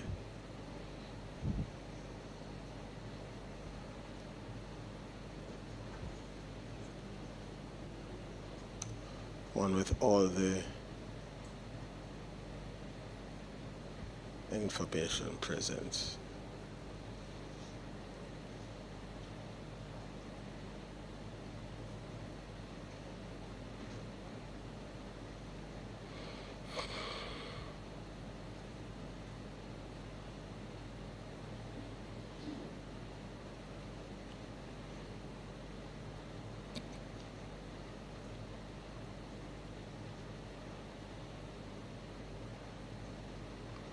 Section 6 says, where on a charge of murder, there is evidence on which the jury can find that the person charged was provoked, whether by things done or by things said or by both together, to lose his self-control, the question whether the provocation was enough to make a reasonable man do as he did shall be left to be determined by the jury, and in determining that question, the jury shall take into account everything done and said according to the effect which, in their opinion, it would have on a reasonable man. You have to forgive the gender of the language, but that was the language of the statute at the time. It applies to both men and women.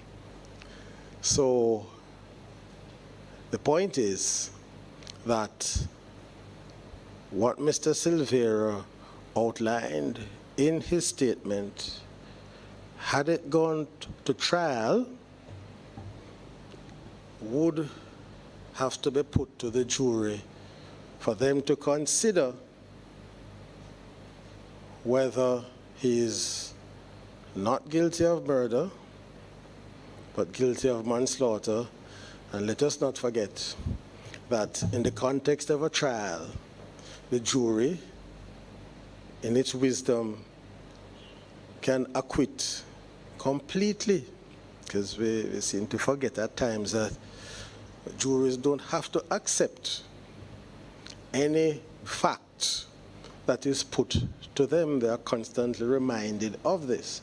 So a jury, if they analyze the evidence and they conclude that no offense was committed, then they are duty bound to return a verdict of not guilty, because at that point the only opinion that counts is theirs, not the judges, not counsel for the defense, not counsel for the prosecution. So, having regard to what is in the statement, though he was indicted for murder, the question of manslaughter would have to be left for the consideration of the jury, and they would have been told, among other things, that they cannot convict of murder unless they are sure that provocation or lack of intent or any other factor that will reduce it to manslaughter didn't arise on the case. So now, let us put this in perspective. So manslaughter is best understood if it is seen in the context of homicide, and homicide is a generic term, killing of one human being by another. And in our criminal justice system, homicides are classified as either murder or manslaughter. And I'm excluding, for the purposes of this, death caused by reckless or dangerous driving. So, murder occurs when a person of sound mind and discretion, by a voluntary and deliberate act, causes the death of another who is under the sovereign's peace in circumstances where the person doing the act causing death had the intention to kill or cause really serious bodily harm, and while doing the act which causes death, there was no lawful justification, such as self-defense, or excuse, such as insanity, and so on. Now, manslaughter falls into two categories: voluntary and involuntary manslaughter. In voluntary manslaughter, all the ingredients of murder are present and would be murder but for the presence of a partial defense, such as provocation or diminished responsibility. It is voluntary manslaughter because the act which causes death was done deliberately with the intention to kill, and would be murder had it not been for the presence of the partial defense. Involuntary manslaughter is so called because of the absence of an intent to kill or to cause really serious bodily harm. So into this category you find things such as unlawful and dangerous acts. You might push over someone or you punch someone in the face and they drop and hit the head and they die. Oftentimes in that context the person doing the punching does not intend to kill or to cause any really serious injury, but it's an unlawful act. So that is the distinction really. And what is the significance of the distinction? It is now reflected in the approach to sentencing. So, manslaughter arising by provocation or by diminished responsibility, into the category of voluntary manslaughter. Manslaughter arising from an unlawful and dangerous act or by gross negligence, involuntary manslaughter. In the case here, we are not dealing with involuntary manslaughter, but voluntary manslaughter.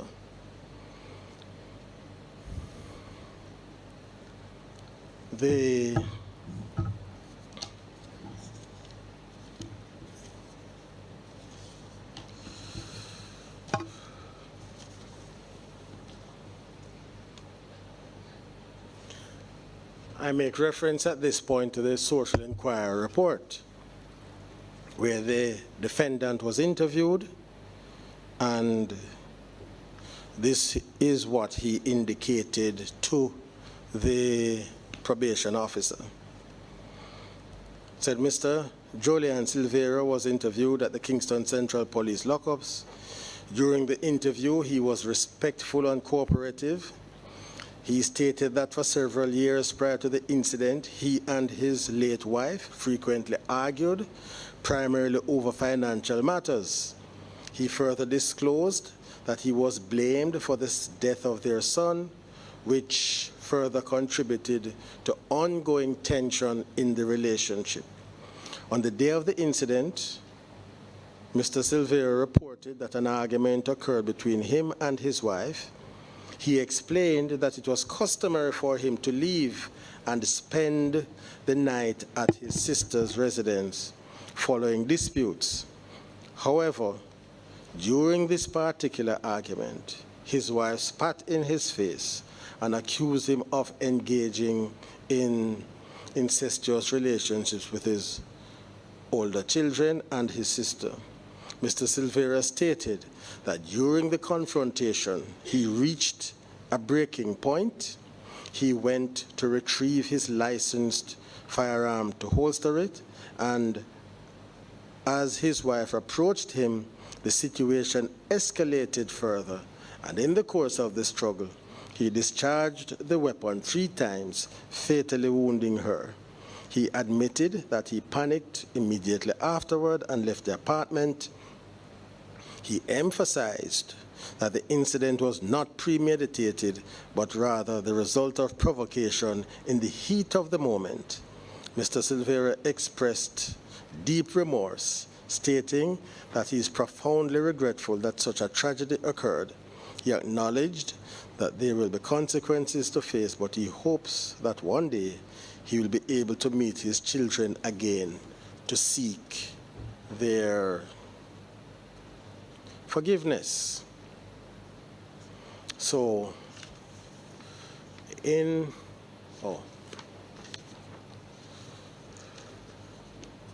Mr. Silvera further explained that no professional intervention was ever sought during the course of their marriage, their marital difficulties. He described his late wife as someone who would escalate quickly during disagreements, going from 0 to 100 in no time. He stated that he often encouraged her to undergo an assessment to determine whether she might have been suffering from a mental health condition such as bipolar disorder. He added that matters worsened following the death of her mother, after which, quoting now, everything that could go wrong went wrong, unquote. And he noted that his wife did not cope well with her mother's passing. So, again, had the matter gone to trial and this information was presented as a part of this case, the question of provocation would have had to have been left for the consideration of the jury. Now, I'll go back to an earlier part of the prosecution narrative before, well, not so much the narrative, but remarks made by prosecuting counsel before getting into the details of the narrative for this specific night.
The prosecution did indicate that there was information available to them from someone who had known Mrs. Silvera for a considerable period of time.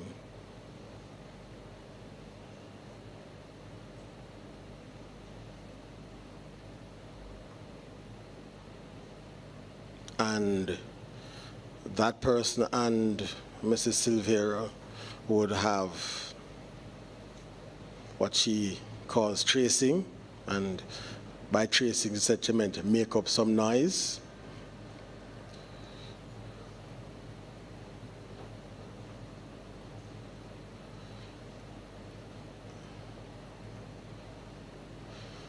The prosecution also had information that Mr. and Mrs. Silvera would often have arguments, but they would call and make up later. And even in that context, the deceased would still push her point. She was very determined and excellent, according to this individual. Indicate that she was a loving mother to her children. And the prosecution also had information that Mrs. Silvera was very mouthy, and what was meant by that is that she was feisty and a strong-willed woman who was very smart.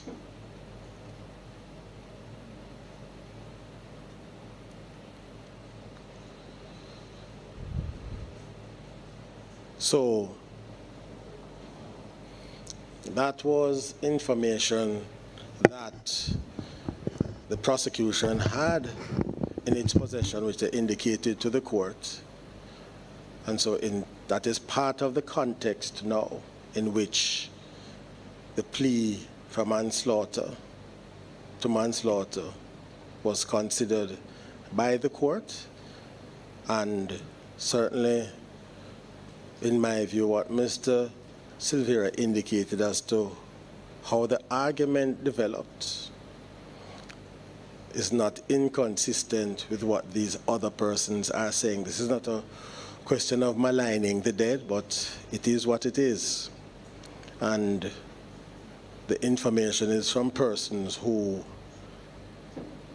are, or some of, at least two of them are friends of the deceased woman and who knew her apparently quite well. So that is the additional information and context here. Now, I'm going further now into the sentencing process. This is now part 3. Sentencing is a complex process. It is a multi-layered and multi-factored process. There are factors relating to the offense itself which must be considered, and matters relating to the offender, and both interact, and that interaction assists in determining the appropriate sentence. It has also been said that sentencing courts must keep in mind what has been described as the 4 classical principles of sentencing: retribution, deterrence, prevention, rehabilitation. The authorities indicate that the court also needs to keep in mind the character and antecedents of the offender. So, in other words, even if you are dealing with similar offenses, the sentences may not end up to be the same mathematically, because there may be factors that are peculiar to one defendant that do not apply to another defendant, even in the same case if they are convicted for the same offense. The level of participation and culpability may very well vary. So it is not surprising then in some murder cases, several persons can be convicted, but one person may be an accessory before the fact, another may be the one who did the act that caused death, and so on. So you have the variations there.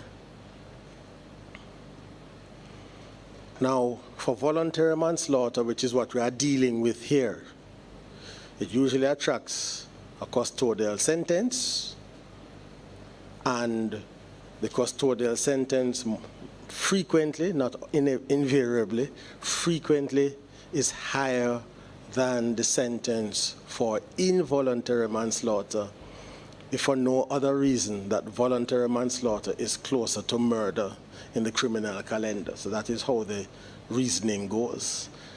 Remember that voluntary manslaughter involves an intention to kill or cause serious bodily harm and would be murder but for the presence of the partial defense, as in this case of provocation. It is also a serious violation of the victim's right to life. And so, for those reasons, it attracts a custodial sentence. The Criminal Justice Reform Act tells us that the judge should proceed in a manner to consider whether a non-custodial sentence is appropriate, but the same act excludes firearm offenses, and even if that statute had not been in existence, the general approach of the courts has been to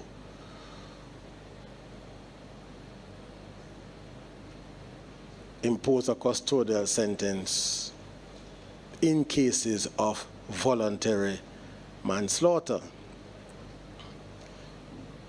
So we are getting closer, not yet there, but we are getting closer. So we now come to how sentencing is actually done.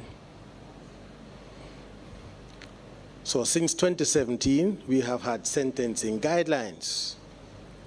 And I emphasize guidelines. It's not a statute. It's a guide. What is the purpose of the guide? The purpose of the guide is to establish a consistent methodology to the question of sentencing. It is not designed to produce mathematical equality. It's not what it's designed to do. So when you come to look at aggravating factors, there is no such thing as this aggravating factor equals 2 years, this other aggravating factor equals 6 years, this other one equals 0, this one is 10, and the mitigating factor, if this is present, it comes down by 6 months, it comes down by 10 years, and so on and so forth. It is designed to guide the thought process of the sentencer, who should articulate how he or she went about the sentencing process. So in the event, well, firstly, the defendant would need to know why he got the sentence that he did. Let's start there. Persons who may be connected in this case to the deceased would need to know how did the judge get here, even if they disagree with the judge and they go outside muttering afterwards that this judge is a real fool. But they would still be clear as to the process, as to how the judge got there. And also, in the event of an appeal, the appellate court would have the advantage of seeing the thought processes of the judge to determine whether the methodology and the approach is in keeping with established principles. So we have the case of the Queen against Misha Clement. That has been the cornerstone of our sentencing practice.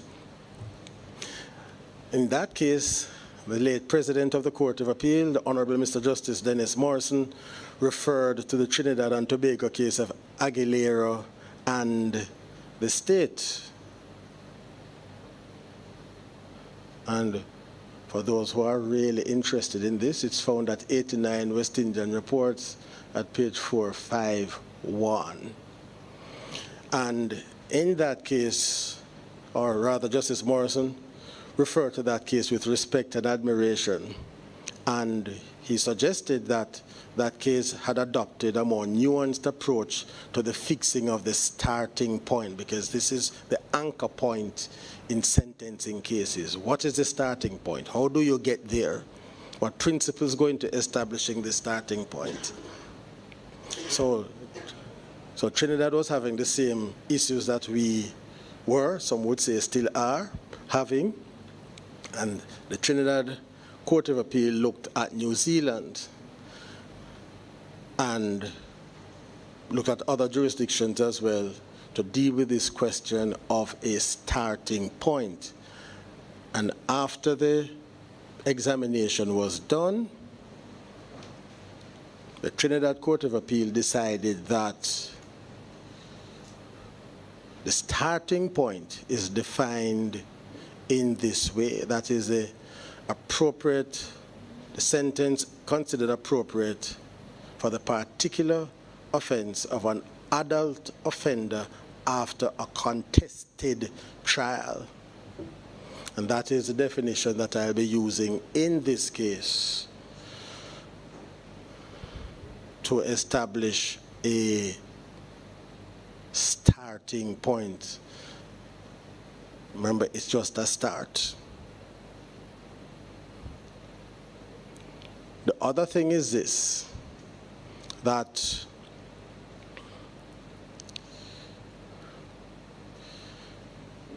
this way of approaching sentencing, this new methodology, is different from what was called politely the synthesized approach or the instinctive approach to sentencing, where the judge just simply heard from counsel and then said, well, I think it is worth 15 years, and that was the end of that. Nobody knew what the considerations were. That is now considered to be inappropriate in modern sentencing practice. But one of the sticking points has been the starting point. How is it defined? How do you establish it? And so the Trinidad and Tobago has contributed, at least to my understanding, by saying it is the sentence considered appropriate for the particular offense, an adult offender, after a contested trial. So immediately, since it's a starting point, it is rare that it is going to remain there.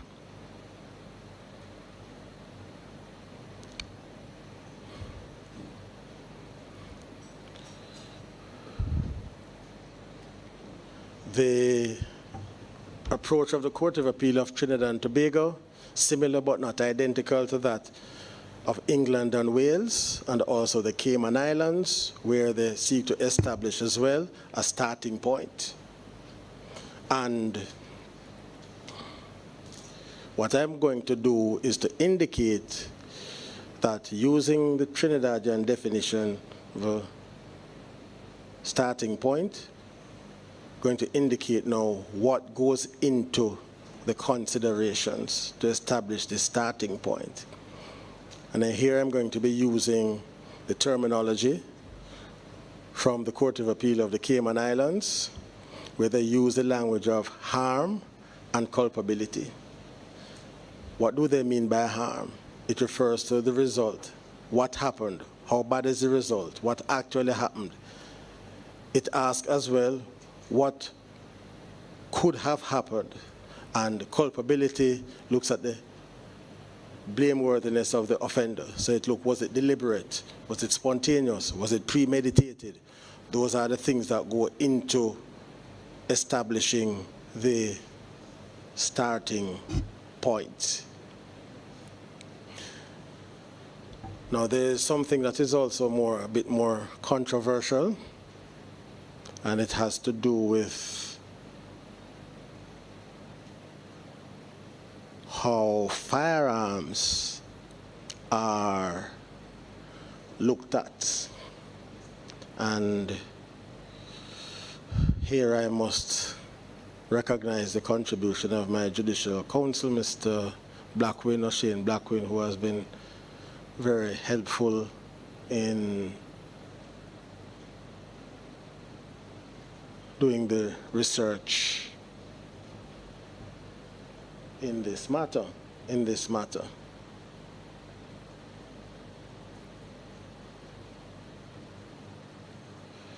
And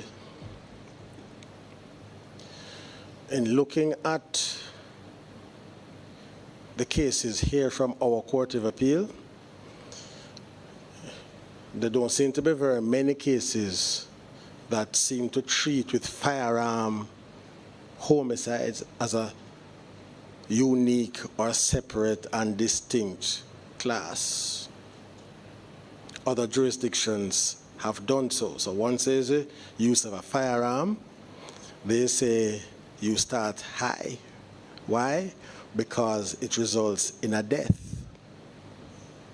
And then now, so that's on the quote-unquote objective side of it. And then on the subjective side now, you look at was it premeditated, was it spontaneous, and so on, to get a sense of where you should start. The other thing too is that the harm culpability approach refined in the Cayman Islands establishes categories. So within, for example, the offense of murder, you might have 3 or 4 categories, and each category has its own band.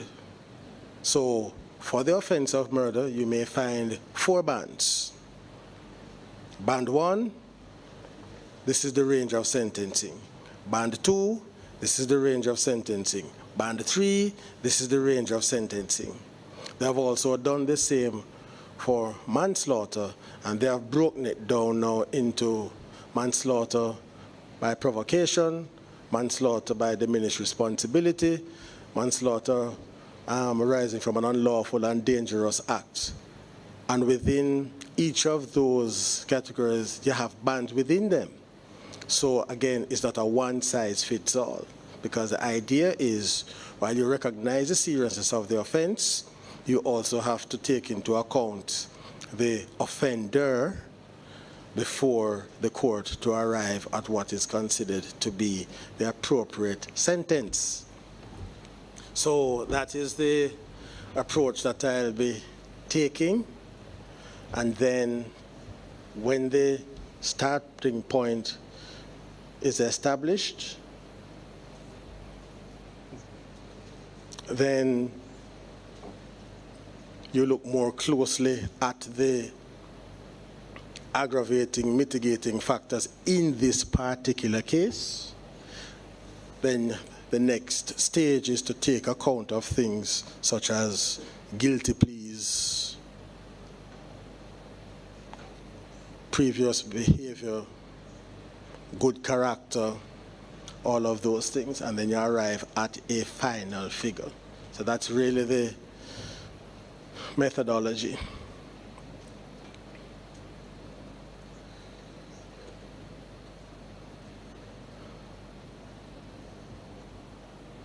So from the research done,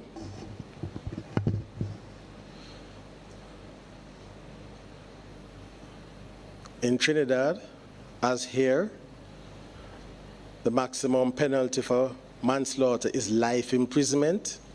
One of the principles of sentencing is that maximum penalties are reserved for the worst of the worst, however defined. Some person may be wondering, well, how do you ever get there? Well, it's on a case-by-case basis. Some people are annoyed with that definition or approach, but there it is. So it is reserved for the worst of the worst. And the Court of Appeal of Trinidad and Tobago reminded us that even if the judge thinks that the penalties are low, the judge can't take it upon himself to say, well, in light of these low penalties, I am going to use the maximum as a starting point, because that is not the way it is to be done. So it is going to be very, very rare that the starting point is the maximum penalty in a manslaughter case. Notwithstanding that, the Court of Appeal in Trinidad and Tobago, they seem to operate in the range of 15 to 25 years for serious manslaughter, with regard to firearms. They give that special emphasis because, in their view, firearms are inherently lethal and create significant risk to the public. And accordingly, offenses involving firearms in the Republic of Trinidad and Tobago are routinely placed towards the upper end of the manslaughter spectrum.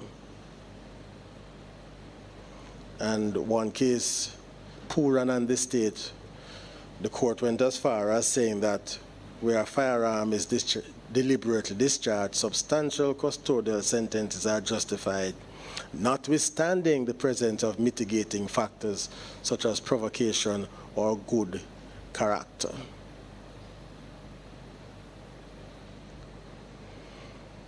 In the Bahamas, that Court of Appeal there, they have identified a range of 18 to 35 years for serious cases of manslaughter. And they are of the view that manslaughter cases involving the use of a firearm should be to the upper end of the manslaughter spectrum.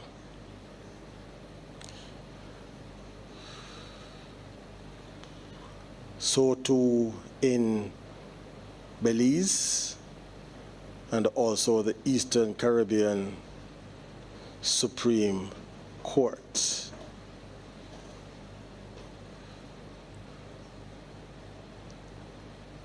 So the sentencing methodology is not identical across those jurisdictions, but what seems to unite them is that firearm offenses are treated seriously and it elevates the starting point.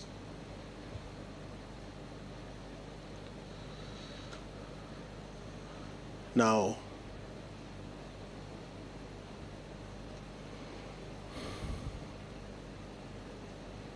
so I'm saying all of this to say that I'm not of the view that we're in Jamaica where we say that the range is from 3 to 15 is applicable here, since we did not and have not yet treated with firearm offenses in the way that other jurisdictions have. So, since we are dealing with voluntary manslaughter, it is the case that then it's a voluntary and deliberate act. And Mr. Silvera is not claiming that the gun went off. He's acknowledging that he shot her, but he's saying there was a presence of provocative words and actions. I also take account of the fact that certainly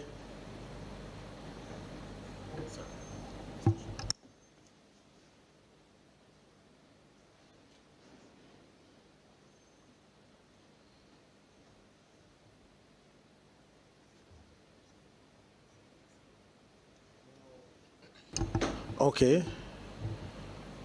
We're going to pause a moment here and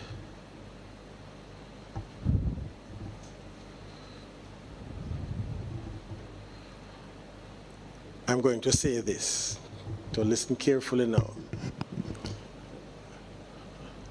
No one is to have a cell phone or electronic device in their hands other than myself and counsel involved in the case. And the journalists. No picture taking is to be done. So If you don't have it in your hands, the temptation is reduced considerably. Or better yet, switch them off. So no picture taking. Okay? Yes.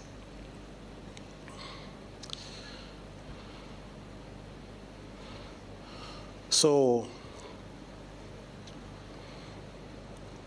as I was saying, that our approach, as in Jamaica, has not yet gotten to the point of Aguilera, what they've done in the Cayman Islands and so on. But nonetheless, let us make a start.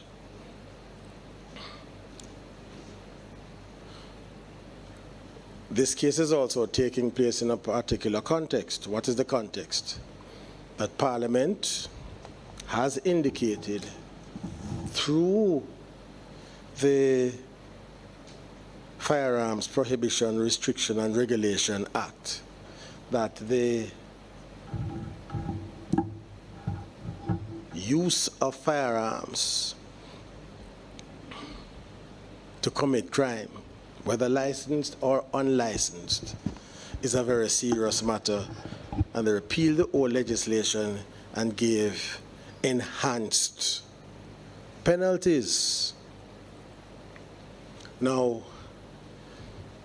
we have a range, as I said, from 3 to 15. So it would be quite a remarkable thing to me if persons who commit non-fatal offenses with a firearm could end up with a higher sentence than a person who has committed a fatal offense with a firearm. So something just seems wrong about that. And so it is my view that in the present climate, reflected by legislative changes in other areas, homicide with a firearm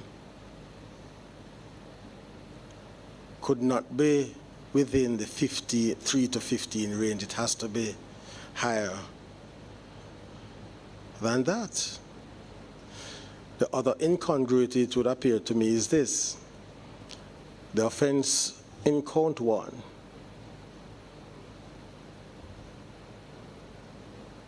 charges the offense of using a firearm to commit a felony.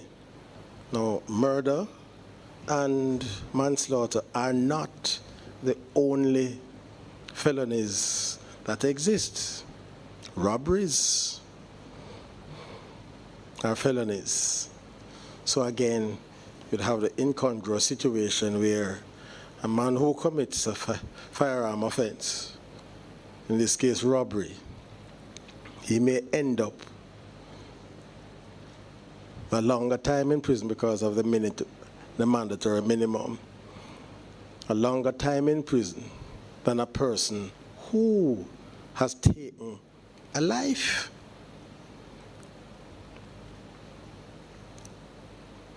So, that being the case, and having regard to what has been happening in other jurisdictions, how they've approached it, when you look at the harm, a death. A violation of the person's right to life. Regardless of how provocative they may have been, the fact is they have the right to life.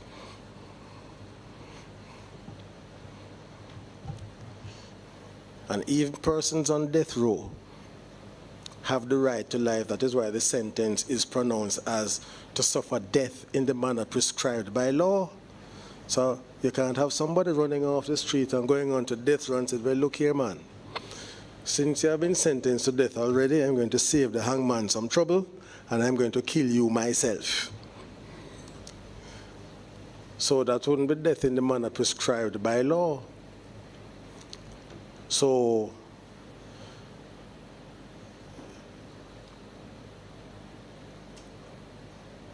it was a deliberate killing because that's what voluntary manslaughter is. And so in my view, a starting point should really be, in this case, about 25 years. So that is where I anchor the starting point.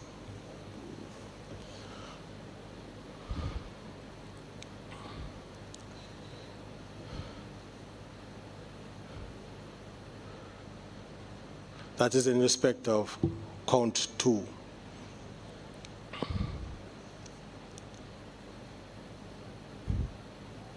The harm was significant, and the culpability, in this case, the offender, is the principal in the first degree. It was his act that caused the death, and it was a deliberate and voluntary act.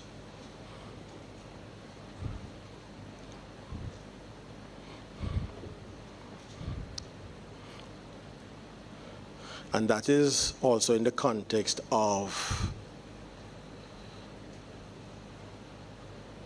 the movement to raise the levels of sentencing applicable to murder. So in my view, there should be a clear distinction between manslaughter and murder and wounding with intent. Yes, a very serious wounding with intent will maybe overlap with lower culpability manslaughter. A manslaughter sentence at the higher end may overlap a little bit with the lower end for murder, but nonetheless, the distinction between the offenses should be maintained, and offenses that involve a homicide should always be regarded as a class apart from any other sentence, if for no other reason that the victim's, the deceased's right to life has been violated in a fundamental way, and it is an irreversible state of affairs.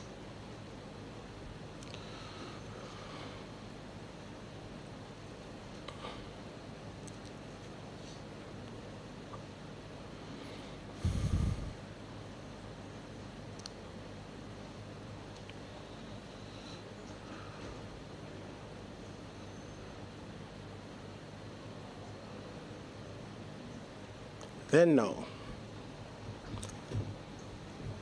having established this anchor point, the starting point that reflects the gravity of the offense itself, reflecting its seriousness, the degree of harm, the level of culpability of the offender, then we go on to the next stage now of whether there should be upward or downward adjustment. And just to make the point that when you're dealing with upward adjustment as a result of aggravating factors, downward adjustment, mitigating factors.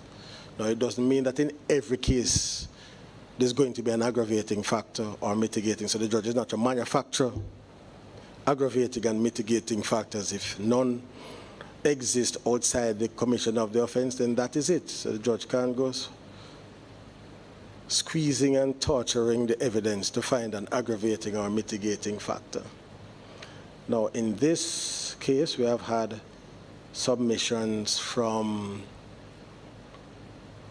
counsel on both sides, and I thank them for their assistance. I mean, I really thank them, not saying it because it's something to be said.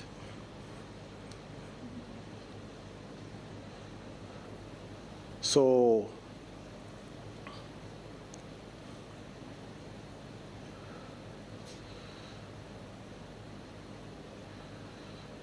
we've also had the character witnesses as well, coming in from the defense.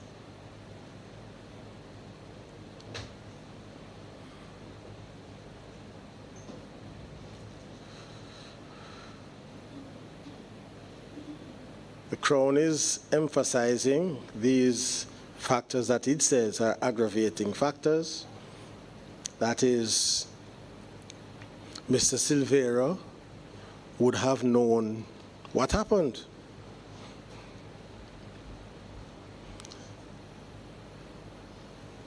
the Crown is also suggesting that Mr. Silvera has been before the court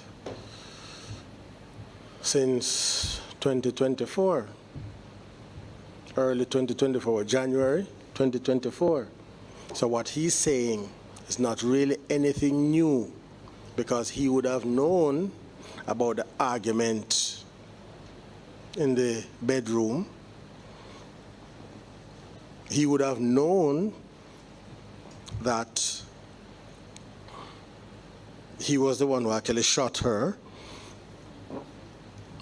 He would have known that she was either dead or dying when he left, and there is no evidence that he sought any assistance from anyone. You know, there's an accident at my home, please come. It was the discovery of the body by the children and the call based upon the narrative that brought him back to the house.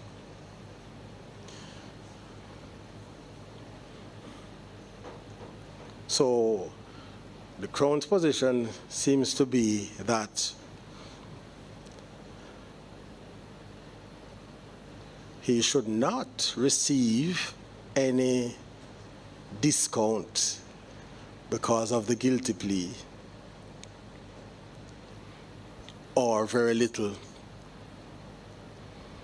because of the timing.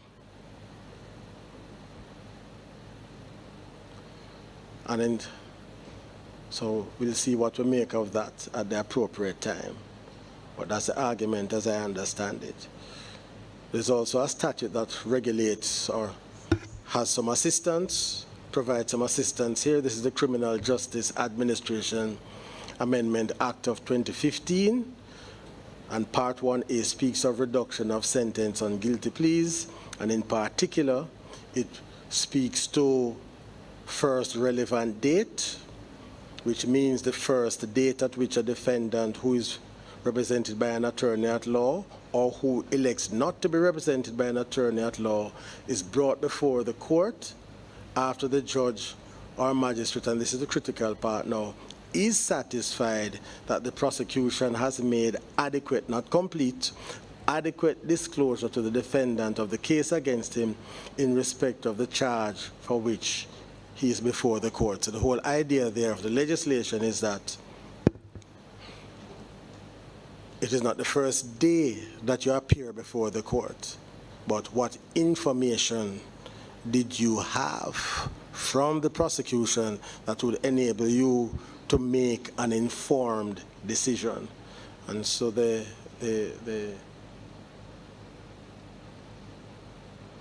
prosecution's argument is that disclosure was made in early January.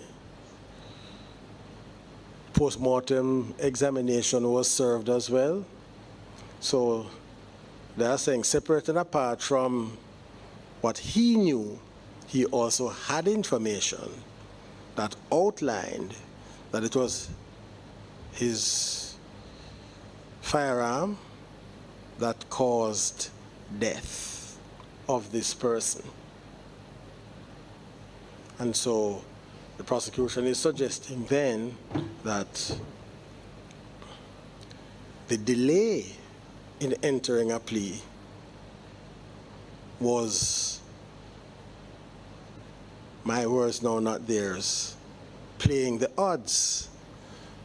Let us go along, see what happens, and then I will make a decision. So the prosecution is suggesting that this was a tactical move on the part of the defendant. And so the prosecution is suggesting then that this guilty plea, helpful as it is, should not, Mr. Silvera should not benefit from the generosity of the statute to the fullest extent. Well, we'll see what to make of that at the appropriate time, but the cases do indicate that a guilty plea is of value. What is the value? One, it minimizes, well, it removes the trauma of witnesses having to testify. It frees up resources so that it can be dedicated to other cases, and the person has accepted responsibility. So if for no other reason, then it should be recognized as a mitigating factor.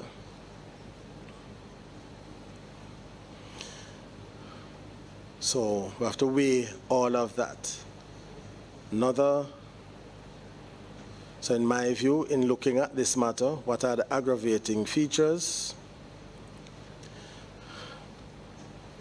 This is a killing in the context of a domestic setting.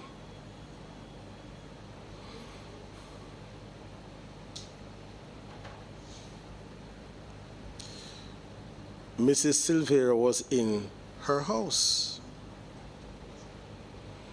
It is a place that she was entitled to feel that she could be safe, or at least not shot and killed.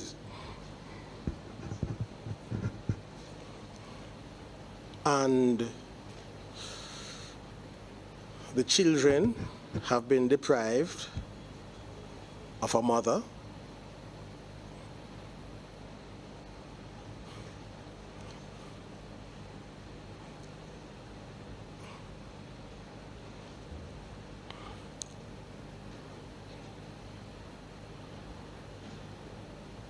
So those are aggravating features.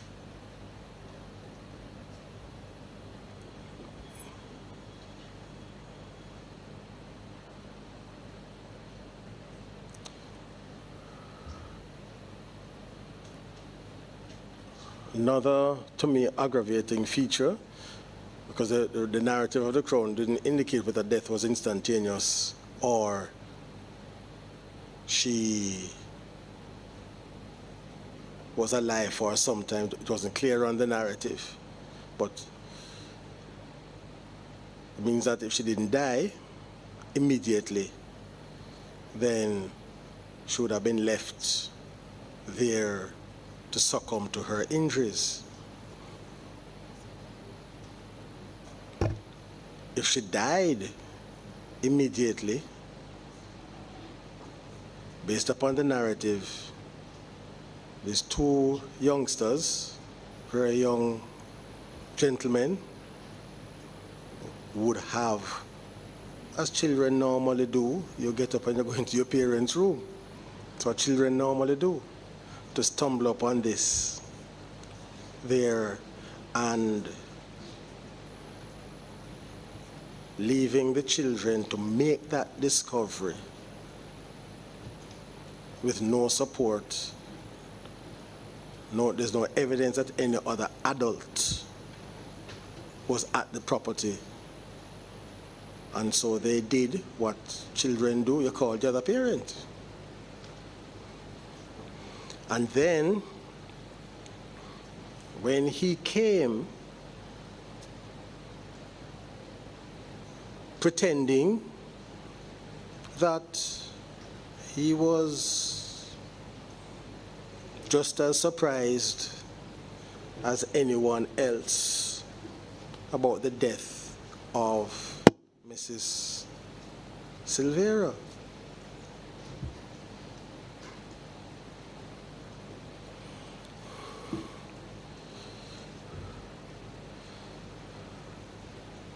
All of these, to me, are aggravating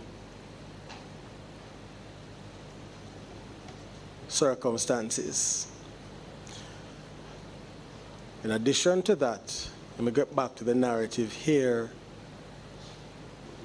outlined by the Crown in respect of the ballistic evidence.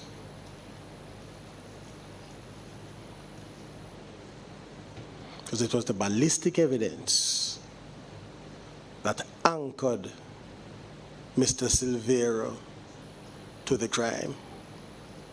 Because there's no report that the firearm was missing, no report that it was mislaid, no report that it was stolen.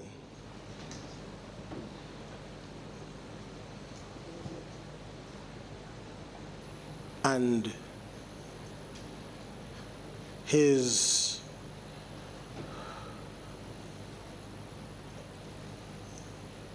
initial response to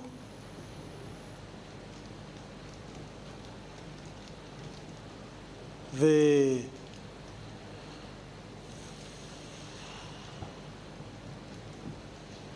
police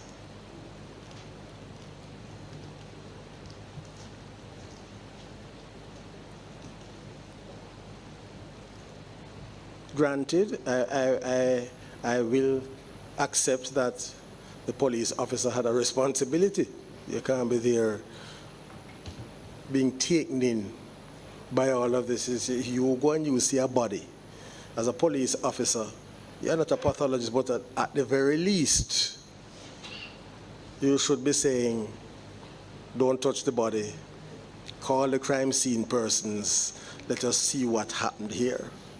So I wouldn't expect the police officer to be going over there pretending as if he's a forensic pathologist. But the police officer, being, suppose, misguided sympathy here, was being taken in by the act of Mr. Silvera, to the extent that the police officer now, rather than doing his duty, he is now treating this as if it's just an unexpected death that may have been by a heart attack or some such thing. And during that, Mr. Silvera would have known that he was the person who was responsible for her death. The post-mortem says she got 3 gunshot injuries.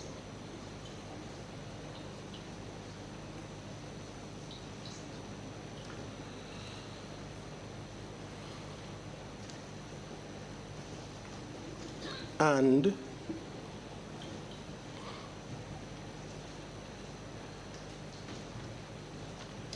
he was even telling the police officer that as far as he knew, she had no known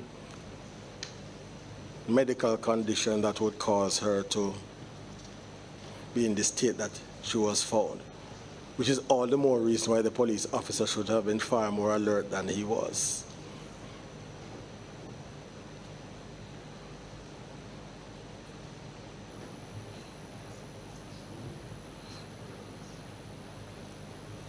And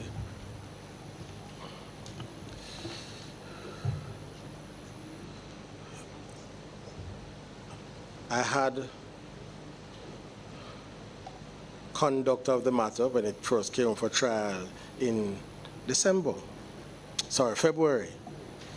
And I will never say that a defendant cannot exercise his right to have the prosecution case tested. I have no difficulty with that. I have no difficulty with seeking your own forensic services. I have no difficulty with that either. But the fact of the matter is that when the matter came up, the defendant wanted his own forensic person, and that's fine. But it's in a context where you knew what happened. You knew. And when the forensic legal professional privilege, I won't get into that, but the fact of the matter is that it seems to me that the effort here was directed to see if there was some room to maneuver regarding the ballistic evidence, because that was the anchor of the prosecution case.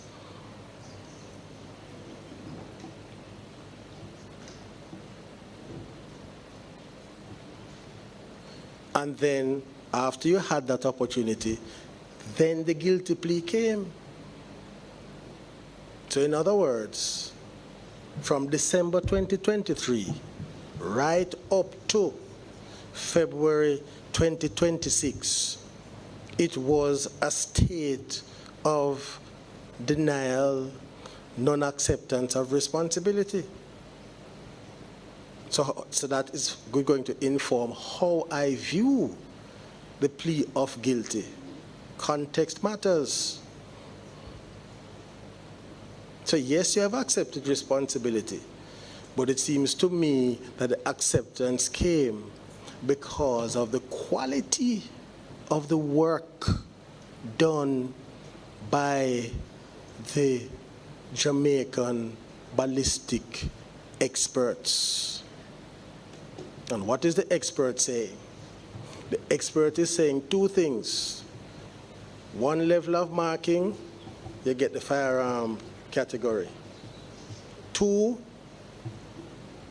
next level of marking, I keep using the word marking, matching, you get the specific firearm. And he's suggesting that what he saw in the barrel was not the result of the natural processes of corrosion and so on, but a deliberate effort. And he's also suggesting that the impact would be that bullets fired after the interference may be different in its markings and so on to facilitate identification, different from markings before the gun was fired. In other words, we can't be sure. So that's how I come to it. And September 29, 2023 is a significant date. It shows the value of proper processes. The value of proper processes is that the FLA did what it was supposed to do. You come to renew the license, give me your gun, let me look at it. Do I see any signs of tampering, corrosion, anything altering? Because one part of their responsibility is to keep signatures of all firearms of private citizens so that the very thing that has happened here, the police investigation can proceed and you identify the firearm.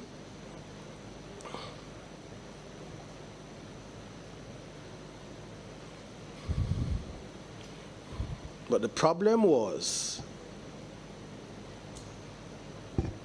and here's the problem. The problem was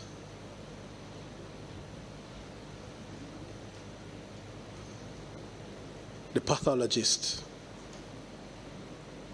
She was the fly in the ointment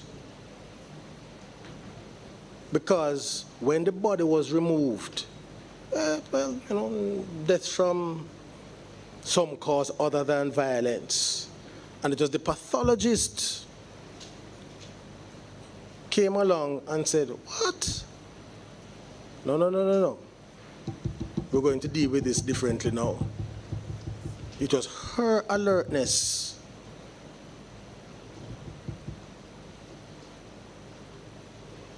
And based upon all the evidence, but for her alertness and professionalism, we wouldn't be here now. So that is part of the context for me. So those are the aggravating factors. Why are those latter things aggravating to me? Because it suggested an effort now to disguise, to cover up, to escape. And the science put naught to that. And when you had your opportunity to have your expert examine, no wriggle room.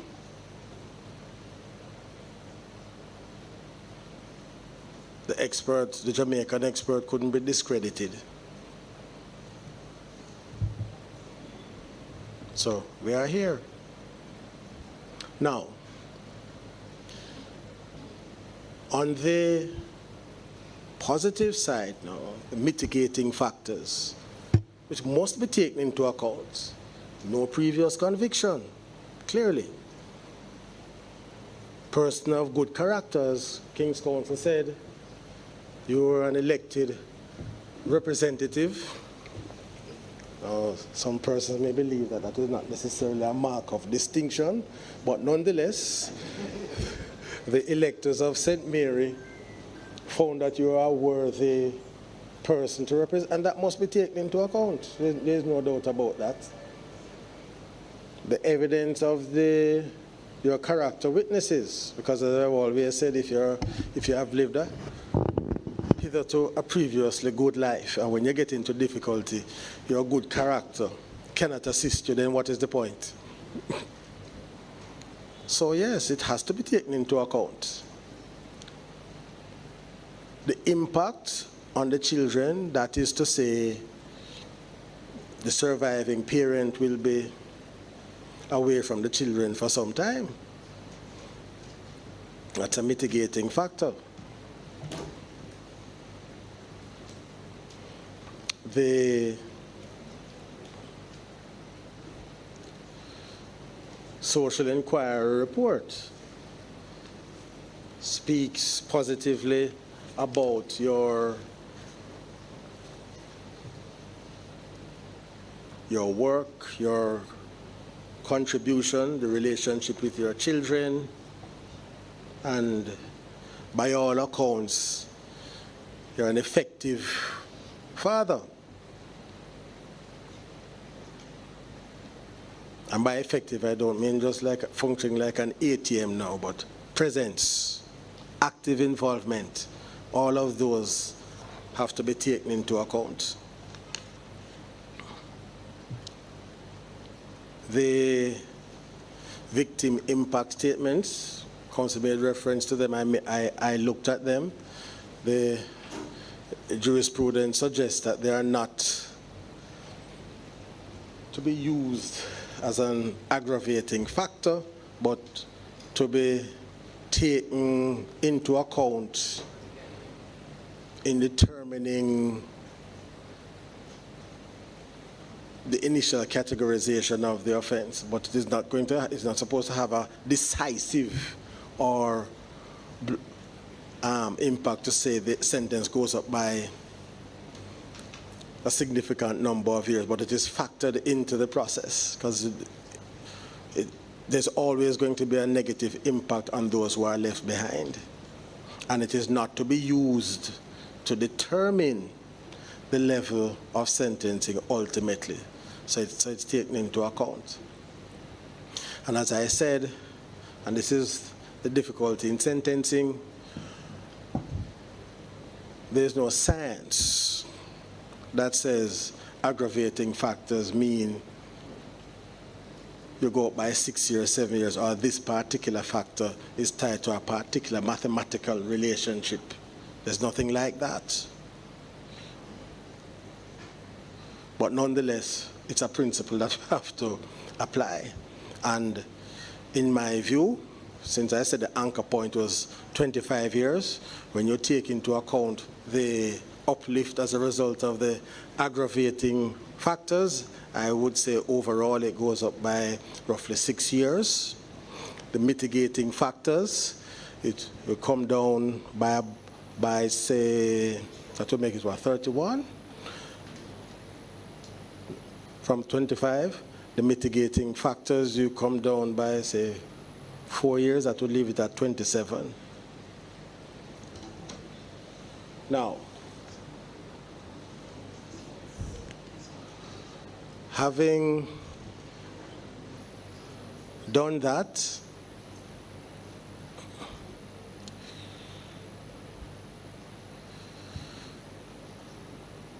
we go to the statute now, where you look at things like the guilty plea. I note the words of the prosecution, and I am not seeking to undermine the defendant's right to have counsel. And of course, clients are like patients of doctors. They can give the advice, but they may or may not follow it.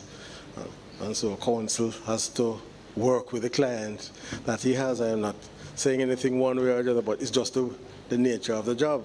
A lawyer can only advise, but the clients have to decide.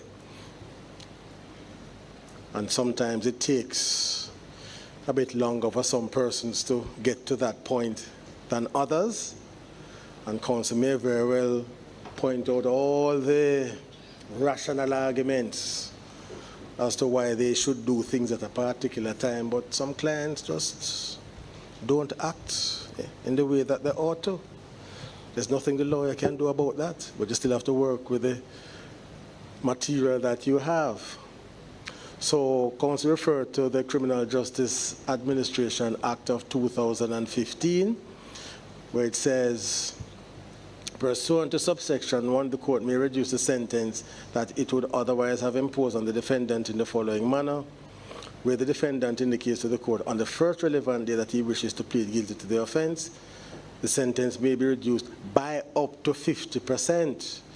Well, I don't think we're at the first relevant date. Let's go to paragraph B, where the defendant indicates to the court after the first relevant date, but before the trial commences, that he wishes to plead guilty, the sentence may be reduced by up to 35%. I think could say that he fits in there somewhere, where the defendant pleads guilty to the offense after the commencement of the trial, clearly not there. So where we are is paragraph B, after the first relevant date and before the trial commences. It says may be reduced by up to 35%. Now, what this provision is designed to do is to incentivize guilty pleas. But I suspect, and this is something now for law reform and the legislation, when you have the pairing of the offenses here of manslaughter, which the judge has more discretion there, with using a firearm, which is a mandatory minimum, then you wonder how does a defendant get the benefit of this? Because if you plead guilty at the earth date, it's a minimum of 20 years, and if you plead 12 months later, it's still a minimum of 20 years. So that has to be taken into account as well, because there's really no benefit, really, for entering an early plea where you have a mandatory minimum of 20 years. So maybe the legislation should say something like, if he indicates on the first relevant date that he wishes to plead guilty, then notwithstanding the existence of a mandatory minimum, then the court can go below the minimum, because what you want to do is to incentivize persons to enter pleas rather than make it virtually pointless to enter a plea, since you're going to end up at more or less the same place, whether you go through a trial or you enter a plea. So I can understand those considerations. But nonetheless, he entered a plea, and it is of value. And I've indicated what that value is. So that should result in a further reduction. I don't think it's going to be as high as 35%, because of the context in which the guilty plea occurred, but nonetheless, it is of value. So, and in this particular case, had it gone to trial, quite likely the crowd have had to call the children to give the evidence, and so that spared them the difficulty there, which is something that inures to his benefit. So, again, there is no precise mathematics here, but in the context of this case, I think that that is worth a further reduction of 4 years. That takes us down to 23. Not going to get into the percentage, but we're certainly not 35%. So that takes us now down to 23. This is in respect of count 2.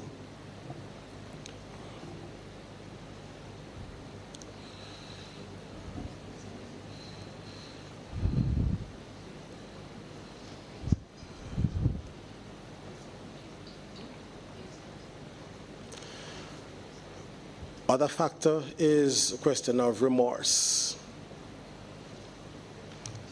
It's one of those intangibles where is the guilty plea a reflection of remorse, or is it a tactical consideration? Well, I have indicated my position on that, and it seems to have been a tactical consideration rather than remorse. Though I acknowledge that he said in the social inquiry report that he's remorseful on all of those things, but having regard to the broader context, I think it was more strategic than remorse. But nonetheless, it's a guilty plea. Nonetheless, he has been in custody for 2 years plus, so that's 2 years from 23 and 16 days. Yes. Okay, let's call it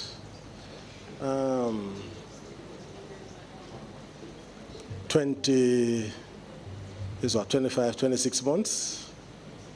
20, let's call it 26 months, 2 years down from 23, that makes it what, 21, and then you take out the 2 months, so that's 20 and 10 months.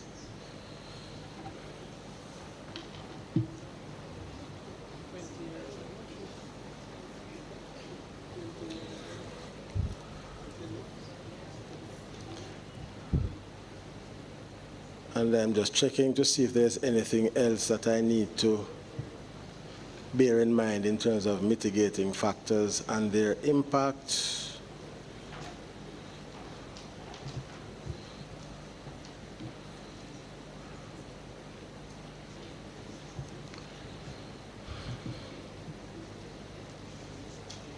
And that seems to be it.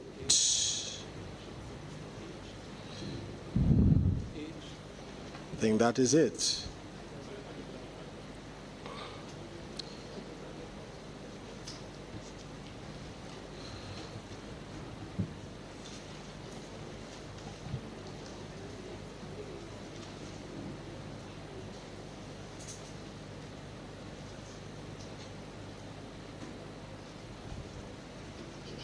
Right. So, in terms of count 2, we are at 20 years, 10 months, and that's the time for count 2.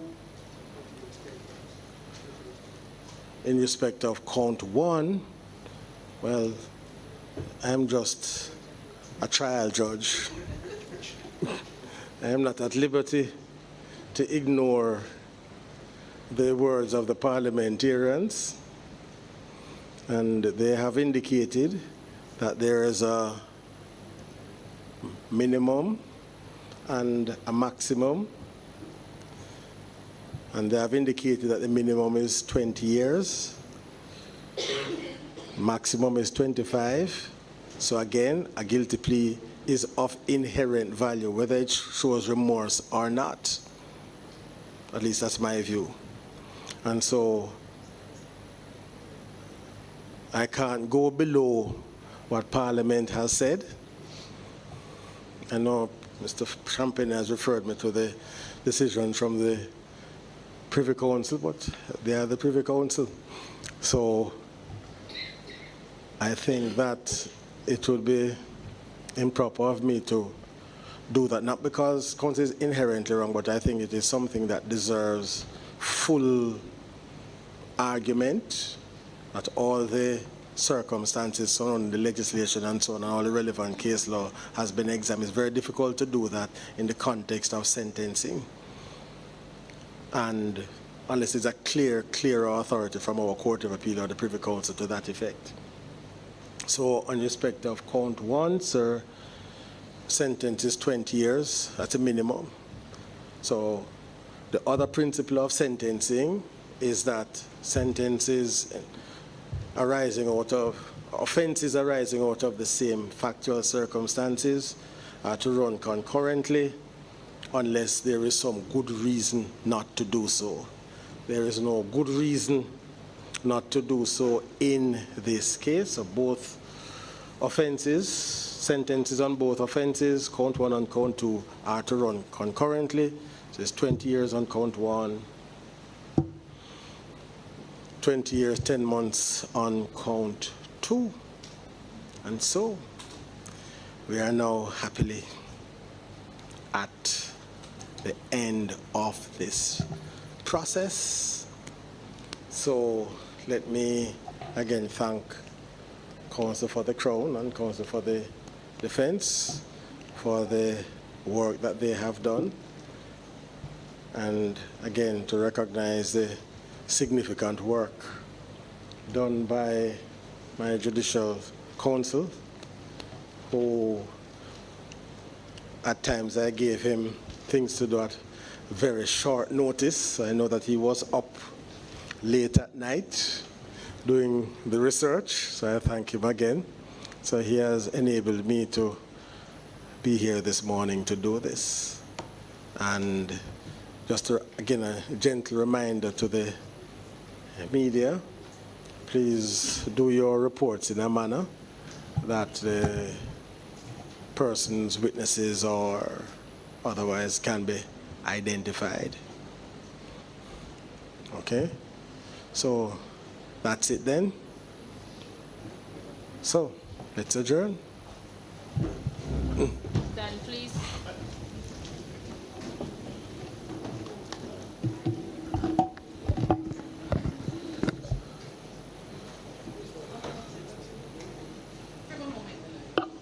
Yes?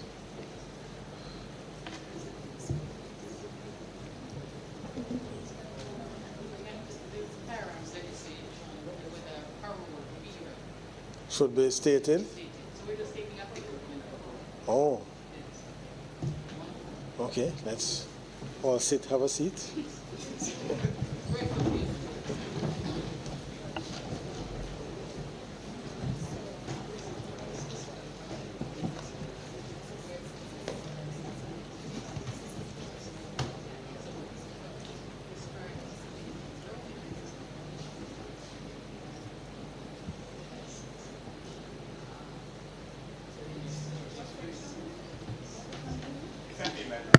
Yes. In relation to section 101 of the new act. Yes. 101. 101 section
Okay.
Okay. So I'm being reminded here that section 101 of the Firearms Prohibition, Restriction and Regulation Act says, among other things, 101 subsection 8 says, unless otherwise specifically provided in this act, the penalty provided for an offense against this act is life imprisonment. Notwithstanding anything in the act, the court shall specify a term of not less than 15 years that the offender shall serve before being eligible for parole. Well, that doesn't apply since the sentence for 14(2) is not life. And it says the alternative now is where there's a prescribed minimum. Notwithstanding anything in the Parole Act, the court shall specify a term of not less than 10 years that the offender shall serve before being eligible for parole. So I need to specify a term.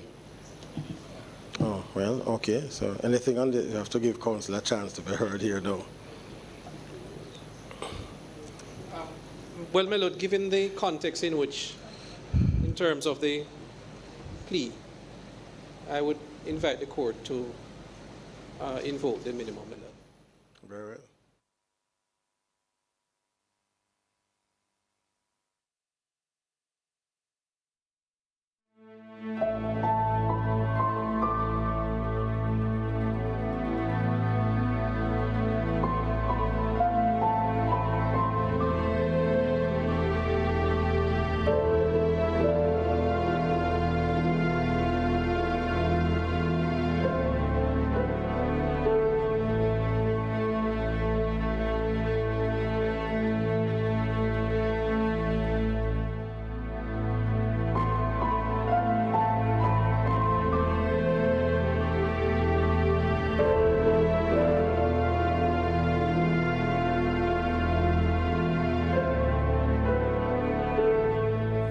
Okay, so it's been a long morning into the afternoon, and we have to end our coverage of the Jolyan Silvera sentencing. If you are just joining us, the former Member of Parliament, Jolyan Silvera, has been sentenced to 20 years and 10 months in prison for the killing of his wife, Melissa Silvera. Of course, at 7 o'clock during our primetime news package, we will have comprehensive coverage, including interviews with the lawyers, both from the prosecution as well as the defense teams. We will have that, plus reactions, hopefully, from the family. But that is for tonight in Primetime News. I'm Janella Precious. We really have to go now. Pleasant viewing.